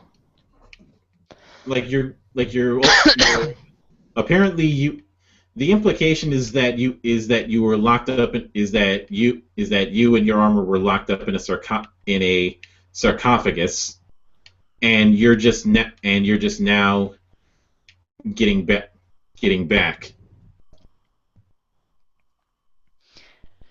Yeah, I really, God, I can't wait till I can play the game, man. I really can't. Yeah, and I'm probably not helping matters for you either. No, it's fine. It's fine. I mean, and like I said, I'm gonna play the game through all my own before I decide to stream it. But Saturday night, I'm gonna do late night with Nurgle, and I'm gonna stream the fuck out of the original Doom and try to make my way through. Because my goal is, I really want to just play through Ultimate Doom, which was episodes 1, 2, 3, and 4, which were like Knee Deep in the Dead, Shores of the Hell, Inferno, and Thy Flesh Consumed. I want to go through all those, and then I want to go through all of Doom 2, and then do Doom 3, and then play the new Doom to kind of just show, like, this is the progression of where it all started and where it last left off and where we are now with Doom. Because this is a game we have watched grow up over a course of 30 years. I mean, when I was playing the stream, and I said it, I'm a bit vulgar when I stream, but when I was streaming it, I was sitting there saying straight up, you know what, fuck Doom and its lily ass, fuck this new shit. You guys have to know where it came from. This is where COD came from. If it was not for Doom, you wouldn't have Call of Duty and Battlefield or any of these other games. Hell, you probably wouldn't even have very many of these third-person shooter games. Mm-hmm. Because Doom invented and refined the mechanics you play with now. And I just got a new weapon. It is the heavy machine gun. Oh, The closest thing I'm gonna get to a bolter in this kind of game. Let's see. Sadly, I don't have a mod yet. But it is very nice. It is very nice to see this thing, and I want there to be an art. I want there to be an art book of this game, just because I'm really loving all the. There are so many little details in the design, in the visual design, that just make me smile. Like I love playing games. I love everybody. My love for storytelling has been well established. But it's very rare that I'm just playing a game with just such a unabashed glee. Space Marine gave me that kind of glee. There's been a few other games, but it's not a very common occurrence. Well, Space Marine was such a fun game, though. It really. I think a lot of people liked Space Marine just because it was such a breath of fresh air in the 40K world. Because everybody up until then, we've had nothing but games of excuse me, we had nothing but games of RTS strategy shit when it comes to Warhammer-based games, and then finally comes along this actual, action-packed game where you play as the Space Marine and you get to really feel the might of what it feels like to be a Space Marine in the game. Oh, by the way, just got a Berserk upgrade. Oh, you son of a bitch, you. Anyway, Leon, you've been fucking quiet. What the fuck is going on here? We're on your stream, man. You're supposed to be goddamn talking here. What the fuck? I've been carrying this shit all goddamn night. Leon. Leon, come out to play. Leon, housekeeping. Oh, what? Nobody's seen the Warriors? Want me to tuck you up? Leon. Hey, Leon, there's a sexy chick in here that wants you. I think he fell asleep. I don't know what he's doing. Hang on a second. Guy who sleeps with Sinestro says what? A sphincter says what? All geeks say, huh? Okay, so Leon is gone bye-bye now. So I think we ran him off.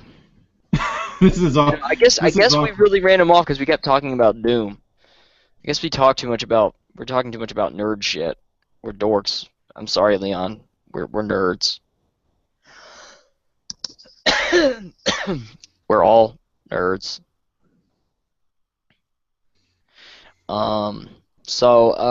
Yeah. So, like, I guess I better talk about this. Holy shit, he's alive!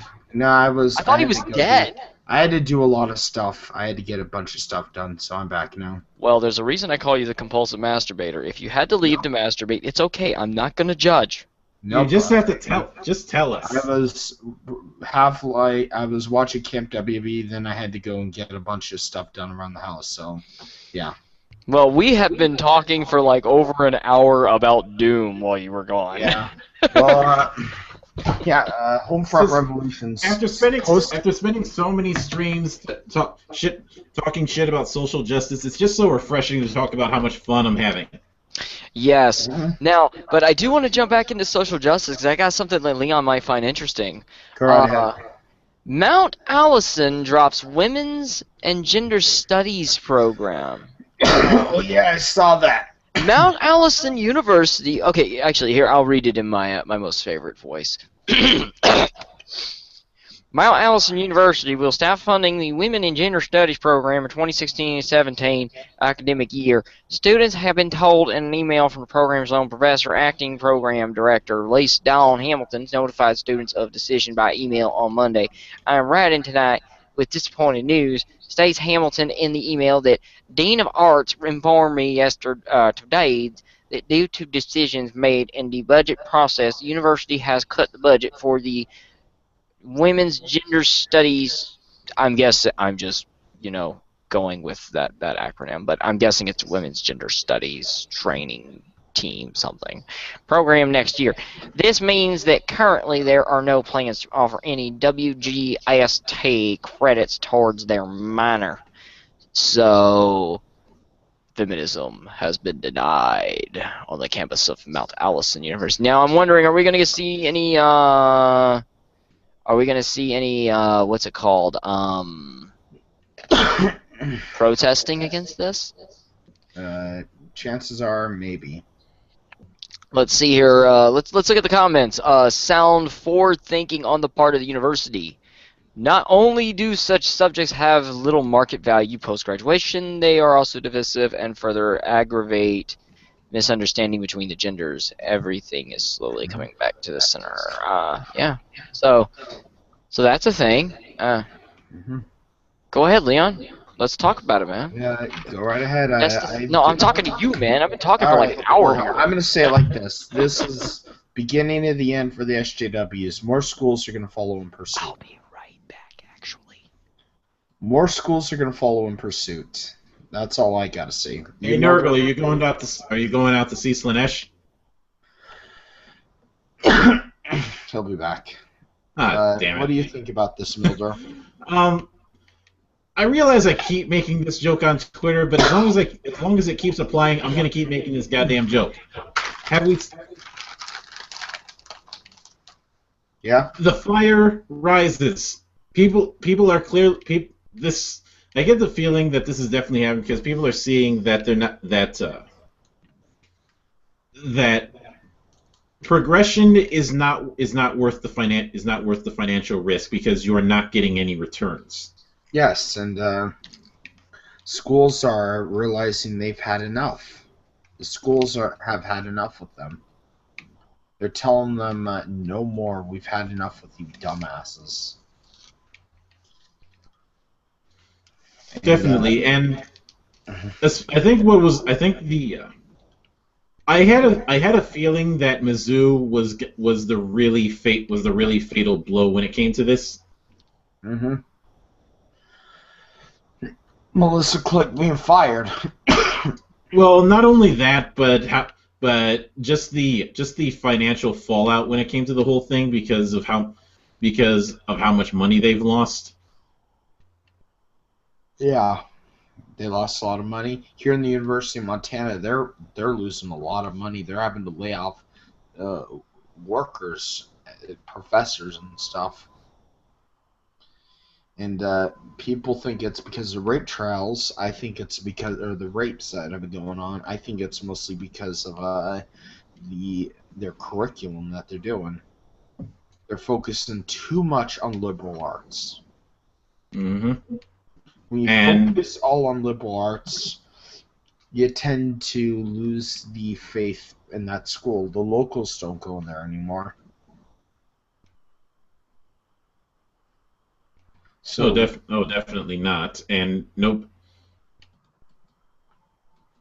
Yeah, go ahead. Nobody's really gonna go into it because you're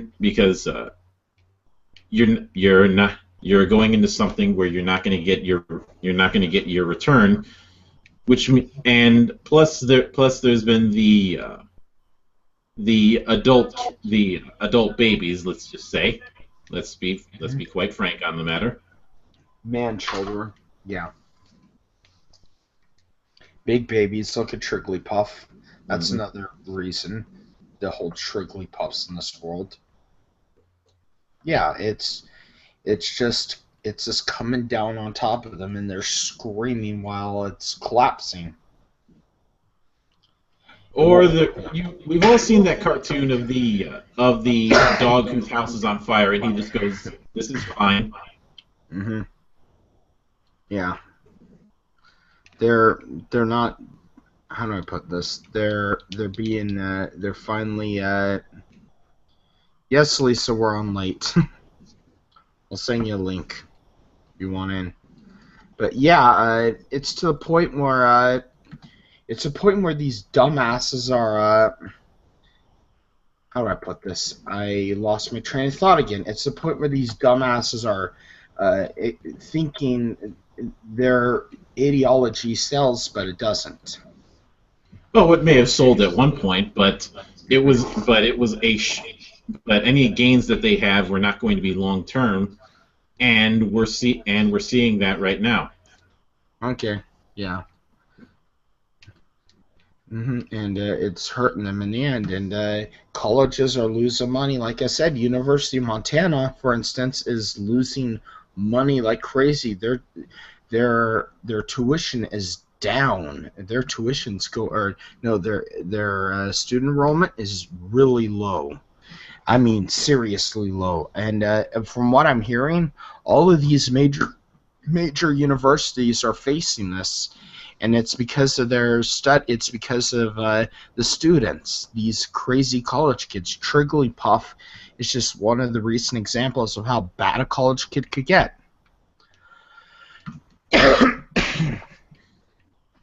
yeah, It doesn't help that each one of them is every time they do these sort of outbursts, they end up killing their own argument and becoming instant punchlines because the internet never forgets. Look at me, I'm Leatherface. Yeah. So what do you got to say about this, Neural? We were just talking about like how the universities are losing funding, enrollments dropping, everything is going on. I would say that it's the natural progression of what we were expecting to see. And okay, let me ask: is the only one that I've heard that's having problems is Mizzou, and I fail to believe. University of Montana is also having problems. Well, I honestly believe that a lot of the colleges are suffering because, and they're just not being as vocal about it as we are, and or as Mizzou and maybe Montana is. And I would say it's natural that is what's going on. It's just natural what's happening there because look at what kind of stupid has been coming out of these college campuses. Today we at my work we had a new employee and he's from the area where UVA is, right? University of Virginia, which, as you know, that's where the whole Rolling Stone article thing happened, right? He lives out there, and and apparently not only was the school pissed off, but the community the city was pissed off too about it because a lot of people were tired of being told that they were being called rapists whenever people from out of town came there. They're like, "Oh, I heard you guys rape women and shit." And it's like, what? So I mean, it's natural what's happening with all the ridiculousness. Finally, you have the students that are standing up and saying, "No more. We have put up with this crap long enough. We're not paying to go to school like this anymore. We are not doing this shit anymore. We're done. It's time to move the fuck on." Yeah, You Nurgle. motherfuckers either get your shit checked or we get the fuck out. Lisa just said still want me to record those lines for you as Harley. Oh yeah. I'm sorry. I haven't forgotten about her that. Cave Dweller Micro are in the chat. So Micro. yeah, Micromonics. Oh, okay. I was saying that's what I thought it was. Micromonics. Man, that dude's cool. Yeah. Actually, I would like Lisa's help still to do that sometime. I've just been so busy and I haven't had a chance to think about it. But yeah, I would like to do that. Shit. Yeah, Whatever the case. Yeah. Anyway, back to on the topic though is I think this is naturally what we were going to see happening. It was natural that this will happen because of the way these schools have been acting and what they've been allowing these people to get away with, and it's really ridiculous. Yeah. And like Trigglypuff, for instance, that was the beginning of the end when Trigglypuff came up. Well, no, I wouldn't say that. This is something I would honestly say, though, and Milo Yiannopoulos even said it himself about his tour. And whether you like Milo or not is a different story. I'm kind of, neutral on him. I think he's an interesting guy. My wife thinks he's got the sexiest British voice she's ever heard. She's so pissed off that he's gay. Oh, Like seriously, she watched him talk and she was like, "Oh my god, When it if comes I to was single, idols- I would leave you for him." Is what my wife was telling me. yeah. I'm like, "God Ouch. damn it, Isha, I'm gonna have to lock you back in the fucking cage, aren't I?" When it comes to Milo, I will take a line from Willie Anderson. I used to think you were a dumb fuck, but so many other dumb fucks have come along that are worse than you. You've moved up the card without doing anything. Well, this is what he's done, and you have to admit it's genius what he's done, and he says it at that conference that Trigglypuff was yelling at him about. The Most Dangerous Faggot Tour. The reason they haven't been throwing these people out of the auditoriums is because they are recording them and they want it to be seen what these people are doing and how they're acting.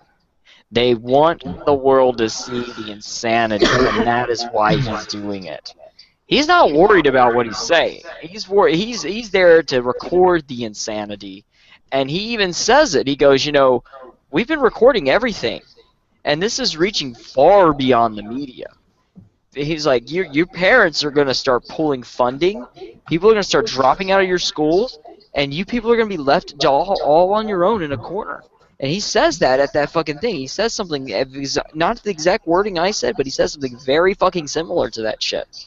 Yeah, and Very fucking similar. it's so funny as hell how they could attract these crazies to come in, and I'm showing this to people, and they're like, someone thought it was horrible that Milo said feminism is cancer, and then they agreed with Christine Hoff Sommers on what she said. It's utter madness. It is utter madness. And then you saw insanity. Trigglypuff screaming. I watched a video to see, okay, just where was Trigglypuff sitting in there? And you see this giant woman when the camera pans out to the crowd sitting out there. It was like... My favorite one, I like the based Mary chick, the real cute chick that's like giving her this look like, what the fuck? I love that fucking meme. That shit's hilarious as fuck. Mm-hmm. But my favorite one though, my favorite so far is just like all the memes that came out of it, and it just comes to show that the ultimate weapon against these morons is comedy. Even though I have a strike on my fucking channel right now from these fucking assholes, because I fucking made my video and suddenly mine is seen as bullying and harassment, but all these other ones aren't, and that's what pisses me off. And mine was up to like 4,000 hits. Fucking, I have somebody looking into it for me, and she's waiting on a response back, but she hasn't heard anything yet. She's still waiting though. But yeah, my video was actually tame as fuck. And fucking anyway, the comedy though from that meme is great. Like my favorite is the ones that people took where they put a drum kit in front of her because she seriously does look like she's drumming, 100%. Yes, and then the Numa Numa one was even better. I know, and mine was similar to Numa Numa. Mine was pretty much like the Numa Numa one, just a different song. Yep, and the Numa Numa one, whoever thought of that was just awesome. Oh, I was actually, I'm planning it. I'm not sure if I'm gonna do it or not. If I do, it's gonna be like probably on my secondary channel, because I know it's gonna get copyright Did flag. you guys see Steven Crowder's one that he did on Trigglypuff? I saw his, but I'm wanting to do a music video, all of Numa Numa, with a bunch of different SJW singing it. I thought it would be great and funny as hell. Oh man, I think it's just funnier that like for instance Trigglypuff, he literally blew it out of the park with the Trigglypuff one where she's like banging on the drums. Oh man, the drums ones were great. I love the drum kit ones. I mean, go ahead, Mildred. Hang on. There is one quote from Mark Twain that I think. Yeah, go ahead, and then I'm gonna acknowledge the chat in just a minute. But go I ahead. think there was one quote from Mark Twain from quote from Mark Twain from the Chronicle of Young Satan that is whether or not this is actually something he said, or if it's something that's just been brought up in his name because it's Mark fucking Twain. But the quote is power, money, persuasion, supplication, persecution. Actually, let me start from the beginning. Will a day come when the race will detect the funniness of these juvenilities and laugh at them, and by laughing at them, destroy them? For your race, in its poverty, has unquestionably one really effective weapon: laughter. Power, money, persuasion, supplication, persecution. These can lift a colossal humbug, push it a little, crowd it a little, weaken it a little, century by century. But only laughter can blow it to rags and atoms at a blast. Against the assault of laughter, nothing can stand. Well, that's true there. Oh my god. I even found a better Trigglypuff one, Nurgle. I was looking on her Encyclopedia Dramatica page. I shit you not, this is an even better one. The Hunger Rises. Just look at it. I'll check it out. I want to point out something for the chat. Lisa was saying Rogue is a douche. Yeah, you ain't lying about that. He's become quite the douchebag over the years, but you know what? It's whatever. Yeah, Rogue's supposed to go crazy. So I got a new headline for you guys, and I'm going to Here, wait a second, let me pull it up. Screen share. Well, I don't know if I can screen share it because it's a picture of a chick with a thong. Are you allowed to put that on YouTube? No, I'm screen sharing my thing. That's what I was Oh, talking okay, about. okay. See? I got something funny to talk about.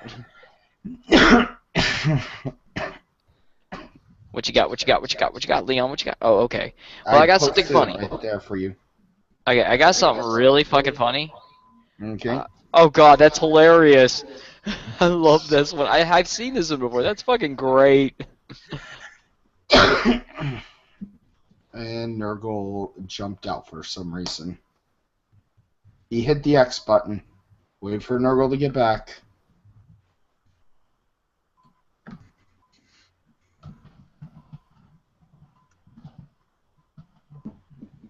Hey, give me a second there. There we go. Nurgle hit the wrong button, probably.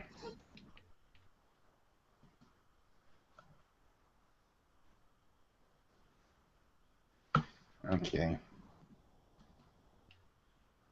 So, anything you got to say while Nurgle accidentally jumped, Mildra? I'm just waiting for him to get back. Mm-hmm. So let's see what we got here. Okay, somehow I got dropped and I don't know what the fuck happened. Oh, well, you're back. Okay, so I have an actual article. Like, really, seriously, you're gonna love this. Eating booty is now the leading cause of new HIV infections. Oh, God. I thought that was kind of yeah.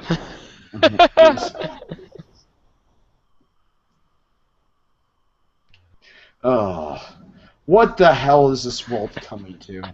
I don't know, but it's definitely interesting of an article to throw out there. Yeah. Can we go and blame Slanesh for this? Maybe, but I mean, this is talking. They might blame me because I'm normal. This is talking about eating shit. So, anyway, I just thought that was kind of like the craziest headline I have ever found on Facebook ever. Like, God. really, I'm like, really? That's where we're at these days now? We're gonna go this direction now? Okay. They are literally, people are stupid. Alright, so here we go. If there's a portal to a game world, which game would you visit? I don't know. What? I don't know, I mean, just name one. What game would you visit? It doesn't even matter anymore. I mean, what game world would you like to go to? Oh, there are so many potential ones. I can't even think of that right now. I'm not even sure. I'd love if I'm going with tabletop stuff.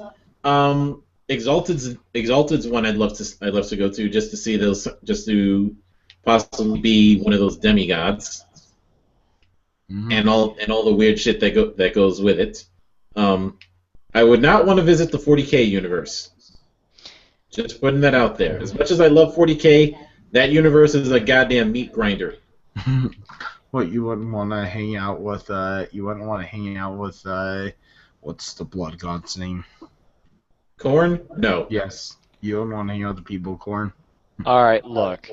Let me write this out to you. Let me break this down. Let me actually say this shit, okay? There's only one game universe I would visit, and that's Honey Pop. You got a point. Dead serious, man. Dead serious. Like, straight up. Yeah. Honey Pop, really? That's the place you'd go to? Yeah, goddamn right I would. Who the fuck wouldn't visit Honey Pop? Come on. Seriously. Who the fuck wouldn't? You telling me you'd pass that shit up? Come on. No, I would not pass that up. Damn right you would. Yeah, damn right you would. God damn it.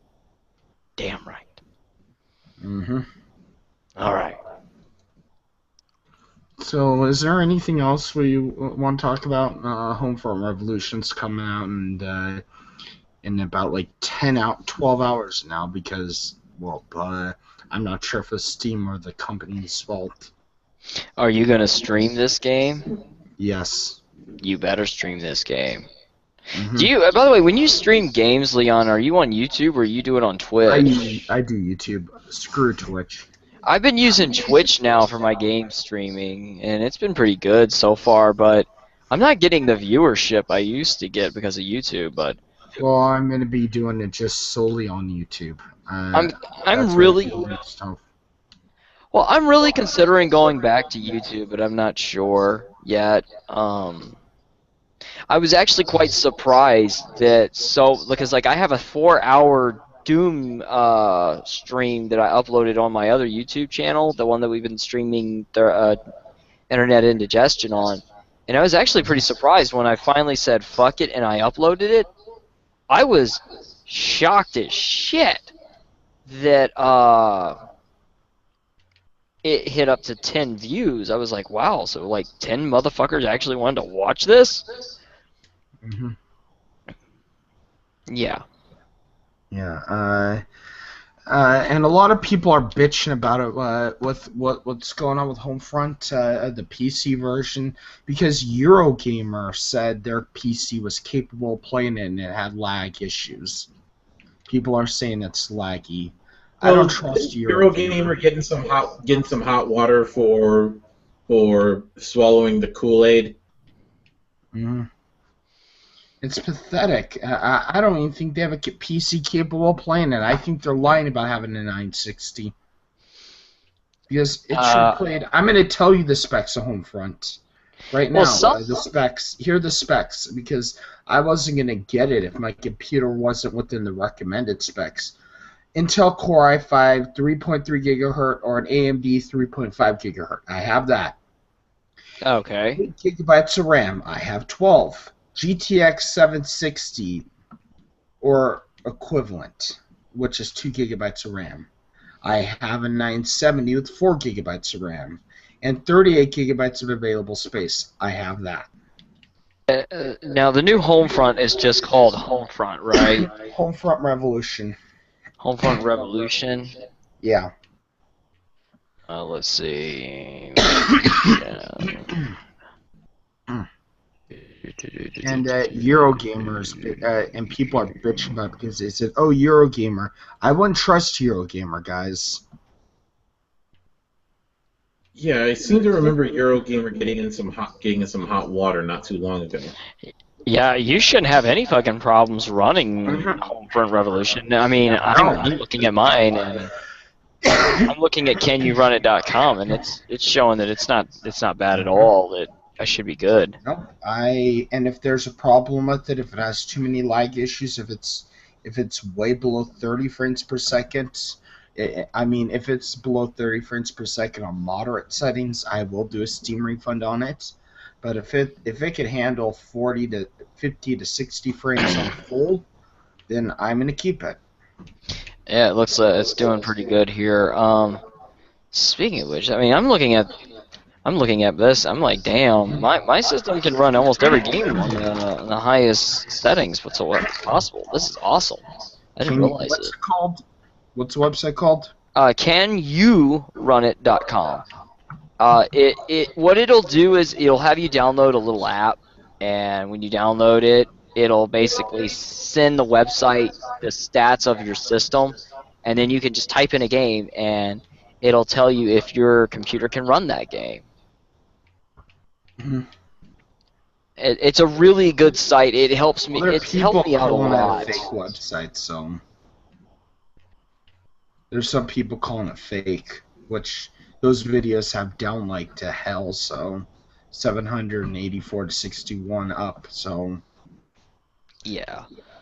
Damn, I can't believe it's already almost 1 o'clock in the morning. I'm sitting here going, holy shit, it's 1 o'clock in the morning already. Really? Time flies when you're having fun.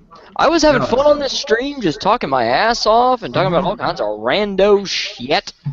Yep, and SJW's being dumbasses, and Eurogamer being idiots as well as Polygon.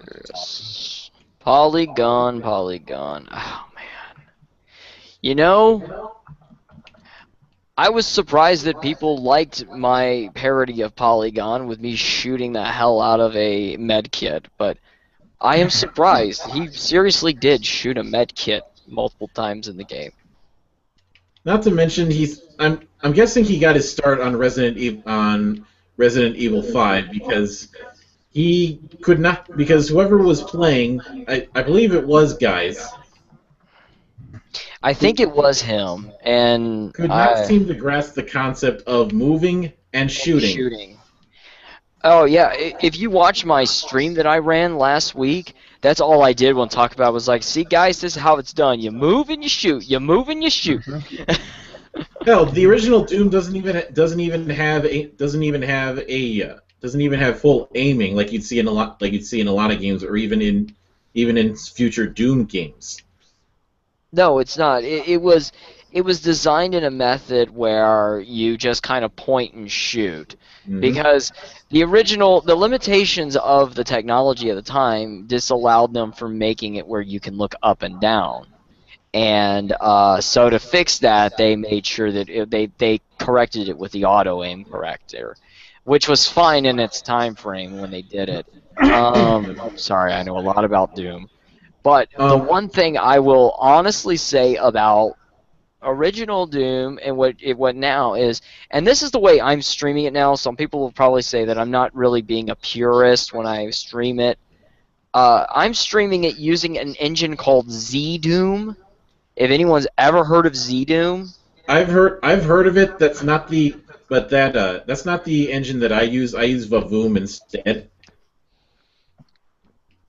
Well, I've been using ZDoom, and ZDoom has been very useful for me. And what it does, though, and a lot of people don't understand, is the reason I'm using it is because I can't play an FPS on just the keyboard anymore, like the old school style of the old Doom controls. I can't play them like that anymore. I just can't. I have to use a mouse and a keyboard when I play an FPS. And ZDoom implements that for me and allows me to mouse aim instead of auto aim, which you still have the auto aim feature, but now I can actually aim and shoot. And which it just makes it such an it's not so much that it makes the game easier, it just makes it such a more comfortable game to play, if that makes any sense. Yeah, if that makes definitely. sense. Mm-hmm. It just adds a whole lot. I mean, you got to slog through a lot of different options to turn on and off to get the game to run. And that's the other thing is, unlike DOSBox, I can stream it through ZDoom, and you're able to fix a lot of settings and a lot of video settings that make the game look and run smoother than what DOSBox will do with the game. Let's face it, DOSBox is garbage. like pure garbage. Especially There's only a handful of games that I will legitimately use DOSBox for, and that's mostly because it came with it when I bought it. Tyrion is one of them. Yeah, I'm waiting. Like, I have Master of Orion 2 on DOSBox, and that runs fine, but I feel like I wish I had a different engine to run it on, because there's just something about the way it runs I just don't like. And I want to get I want to get back to using that. But Master of Orion 2, if anyone's ever played that, that's still a phenomenally good strategy game that stands up to the testament of time. And I heard they're making a new MMO, actually. I don't know if you remember Master of Orion. Mildred, you should remember that, knowing you and your RPG background, goddammit. Part 3 was all micromanaging, but Part 2 was like the best one. That was the game that basically I had dealt with micromanaging in games before, but that one was the one that really helped me understand why I don't like micromanaging. Yeah, Master of Orion 3, I tried playing it and I didn't like it. I'm hoping this new edition that they're bringing out, because they're making a new one. I'm really hoping that it's good. I really hope they do a really good job with it. Because Master of Orion 2 to me was probably the best that they ever did for Master of Orion. And then 3 just really went haywire with micromanaging, and it was like, oh my god, just stop. This is too much micromanaging. There's a point where micromanaging is fine, but they get too overboard at times with micromanaging. Oh, by the way, new weapon, plasma rifle. Oh, yeah, plasma rifle, that's a mainstay of Doom. That's always going to be in there. You're going to get the big fucking gun pretty soon, too. Yeah. Which, that's going to be its own button. Let's see. Fire is just like I remember. I kind of prefer the heavy machine gun just for the sense of impact that it has, but this is nice. Yep. I'm trying to think of one of my favorite things. I've never really had a chance to play Doom. I played part of Doom 3, and I played some of the first one, but I never really had that much of a chance with the series. Doom 3 is in my opinion not a very good entry point into the franchise. It's not a bad game, but it's scary. It was scary when I played it. Doom 3. Okay, this is what I'm gonna say about Doom 3. Doom 3 was a good game. Like literally, it was a great game. But it wasn't Doom. It was a survival horror. It was Resident Evil in space. That's what Doom 3 was. Yep. Now it was Dead Space about 6 years before its time. Exactly. And it was a good game. Don't get me wrong, it was really good and it really had great tension and it really ran really well. But I will tell you straight up, the best Doom is going to always be Doom 2 and Original Doom. You have to go sit down and just play those games and just play them.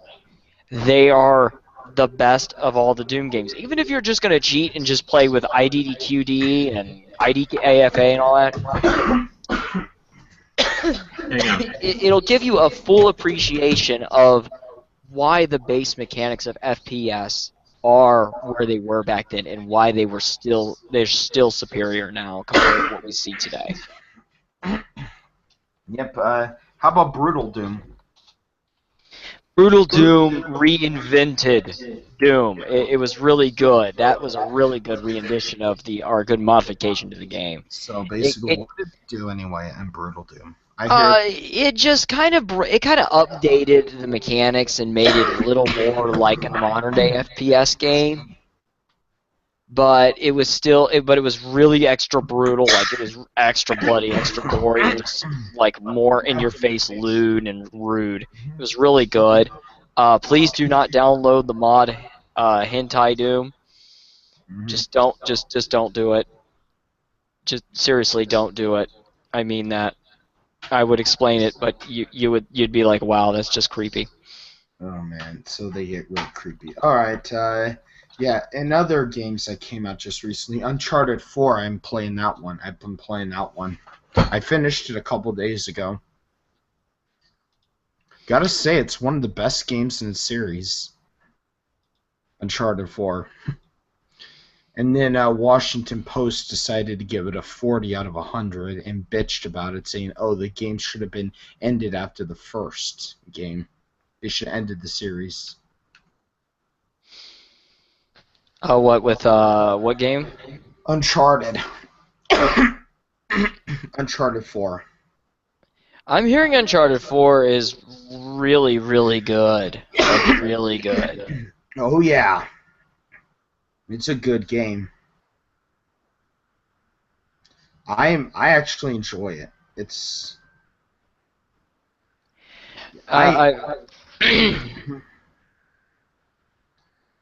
I haven't gotten to see much of it yet. I haven't gotten to play that one yet. It's one of the games that I really want to try out, and I'm really looking forward to checking out sometime, but yeah. Yeah, I'm going to say for everybody out there, give it a try if you can. That's all I could say. I'll check it out. I haven't seen too much SJW bitching about that game lately. I'm actually quite surprised. No, and Anita Sarkeesian bitched about it, but that's about it. What did she? Yeah, I know she released a review, and her channel got taken down for like 30 fucking minutes. Yeah. Because of the review release, and I was like, what is it? What's so great about what is she bitching about in it? Because I didn't get a chance to check it out. All she was bitching about was, oh, it's another title for a man leading the game, like that. Just that kind of bitching. Somebody smack that. Somebody slap her. Just slap her hard. No, and I think that's what got people to think, okay, she's an idiot. Which I wouldn't blame them. I mean, I enjoy Uncharted, don't get me wrong. It's a good game. It is possibly one of the best in this series at what it does. They added... they tried making it much easier. And I mean very easy. Beforehand, you had to aim for your own in the game beforehand. Like in the previous games, you could aim. This one, they added in lock-on aiming. I shit you not. You had to lock on and aim, Nurgle. If you want to. You could turn it off, but they have it on there for dumbasses like Arthur Geis. Well, that's cool. Yep, and everybody is giving the game good reviews. I'm gonna check and see some of the reviews. That's what I've been hearing. I've been hearing it's been getting a lot of great reviews. I've been hearing that its story is great. The one that I keep hearing about is the I keep hearing about the Easter egg with Crash Bandicoot. Oh, and now Kotaku's trying to defend him for trying to defend the idiot who wrote for the Washington Post. Which one is that? I don't know. What idiot? For Christ's sake, this Notovia reads a recent internet petition about... here it is, the internet petition. I'll show you the internet petitions. Change.org petition. Excuse me. There you go. I mean, just look at that. I mean, you'll get it. Whoever wrote this, I'm trying to think of what dumbass wrote this. Michael Thompson from the Washington Post wrote it. Alright, let me take a look at it. Uh-oh. Shit's hitting the fan, guys. Okay. I'm the only one talking now, huh? I'm like the only douchebag still in this chat talking.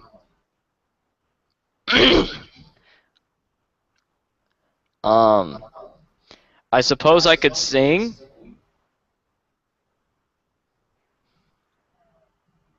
But you really don't want to hear me sing, because I'm really bad. Like, really bad. So, how bad was this like article that Washington Post did? Let's see here. Okay, Uncharted 4 is a Thief's End review. The 4-part series should have ended after part 1. Let's see here. Sony Interactive. The trouble with trilogies is that it almost never end at 3. The same kind of thinking that assumes 3 parts will be necessary. Let's see here. Shangri-La. Okay. What do we got here? While we're waiting on Leon to get back, let's talk about this shit. Michael Thompson is right. Okay, let's see. What's his final score? Nathan is scuba diving through shallow waters. At Thief's End is less of a conclusion to Nathan Drake's story than an affirmation of the inconclusive wreck it has always been. So I'm guessing they're throwing some social justice rhetoric in this thing. Let's see here. This is poorly written and poorly analyzed. Clearly not written by the solid gamer. Game reviews should be. Gameplay is hardly mentioned, and instead we get play-by-play of the story instead of the actual game. The dude needs to be fired and get a real game reviewer hired, or Washington Post needs to stop reviewing games. Well, this is the Washington fucking Post. They are garbage. This is the same group. This is the same publication that tried to smear Candace Owens' name with lies and garbage because of Caitlin Dewey, and her boss was supporting her all the way. And then when it came out, he was like, okay, well, we're not going to post it anyway, because basically they knew damn well she was going to sue the shit out of them for it. And two, Washington Post's article is garbage. And these are the same publications that attacked Gamergate, too. I mean, come on. Fuck the motherfucking Washington Post. Fuck these motherfuckers. They're finished. Fuck They're them. on the verge of dying. Fuck them, fuck them, fuck them, fuck them, fuck them. Yep, they're on the verge of dying, and tomorrow I'm going to give an honest look on if it's good at all. If it's screwing up on my PC, I'm not sure. I mean, yeah, if it doesn't work well on my PC, I'm going to do a refund on it. But Homefront Revolution, I'm going to be doing a stream on that one. Yeah. And I don't think how much Eurogamer was claiming their PC was powerful enough, if it just was powerful enough. I mean, I have a 970. They're saying my processor isn't up to spec. The thing, it's the same amount of gigahertz that my processor has. Yes, mine's a 660, not an 830, but 830. It's a 660, not an 8300. Like how they're wanting me to have it, but yeah, but I mean, the Washington Post, they're garbage. I mean, they're like 100% garbage. Garbage. Yep, and this sounds more like trying to harm the game than review it. It looks more like them attacking it, and this could be utilized with Sony suing them. I mean, there's a difference between doing a review and doing something that's completely wrong. Yeah. I know exactly what you mean. Anyway. Mm-hmm. So I don't have that much more to cover on the stream. Anything you have? Any more you want to say, Nurgle? You guys should follow this chick who does Twitch named NU. No, I can't fucking pronounce it. I'll just have to fucking just put it in the chat, you know. Well, never mind. Okay. Well, I think I'm going to end it. Any final thoughts on anything that was said today, Nurgle? Get laid. Get laid some more, and then die. My final thoughts are to all the dumbasses that think it's okay to touch animal or to help the wildlife, you're doing more harm than good. That's all I gotta say. You're damn right. You're damn right. And with that, I think I'm gonna close today. I have been your host, Leon Gunstill, with Lord Nurgle, Caveman, Cave Dweller, and Mildred the Monk. We'll see you guys later.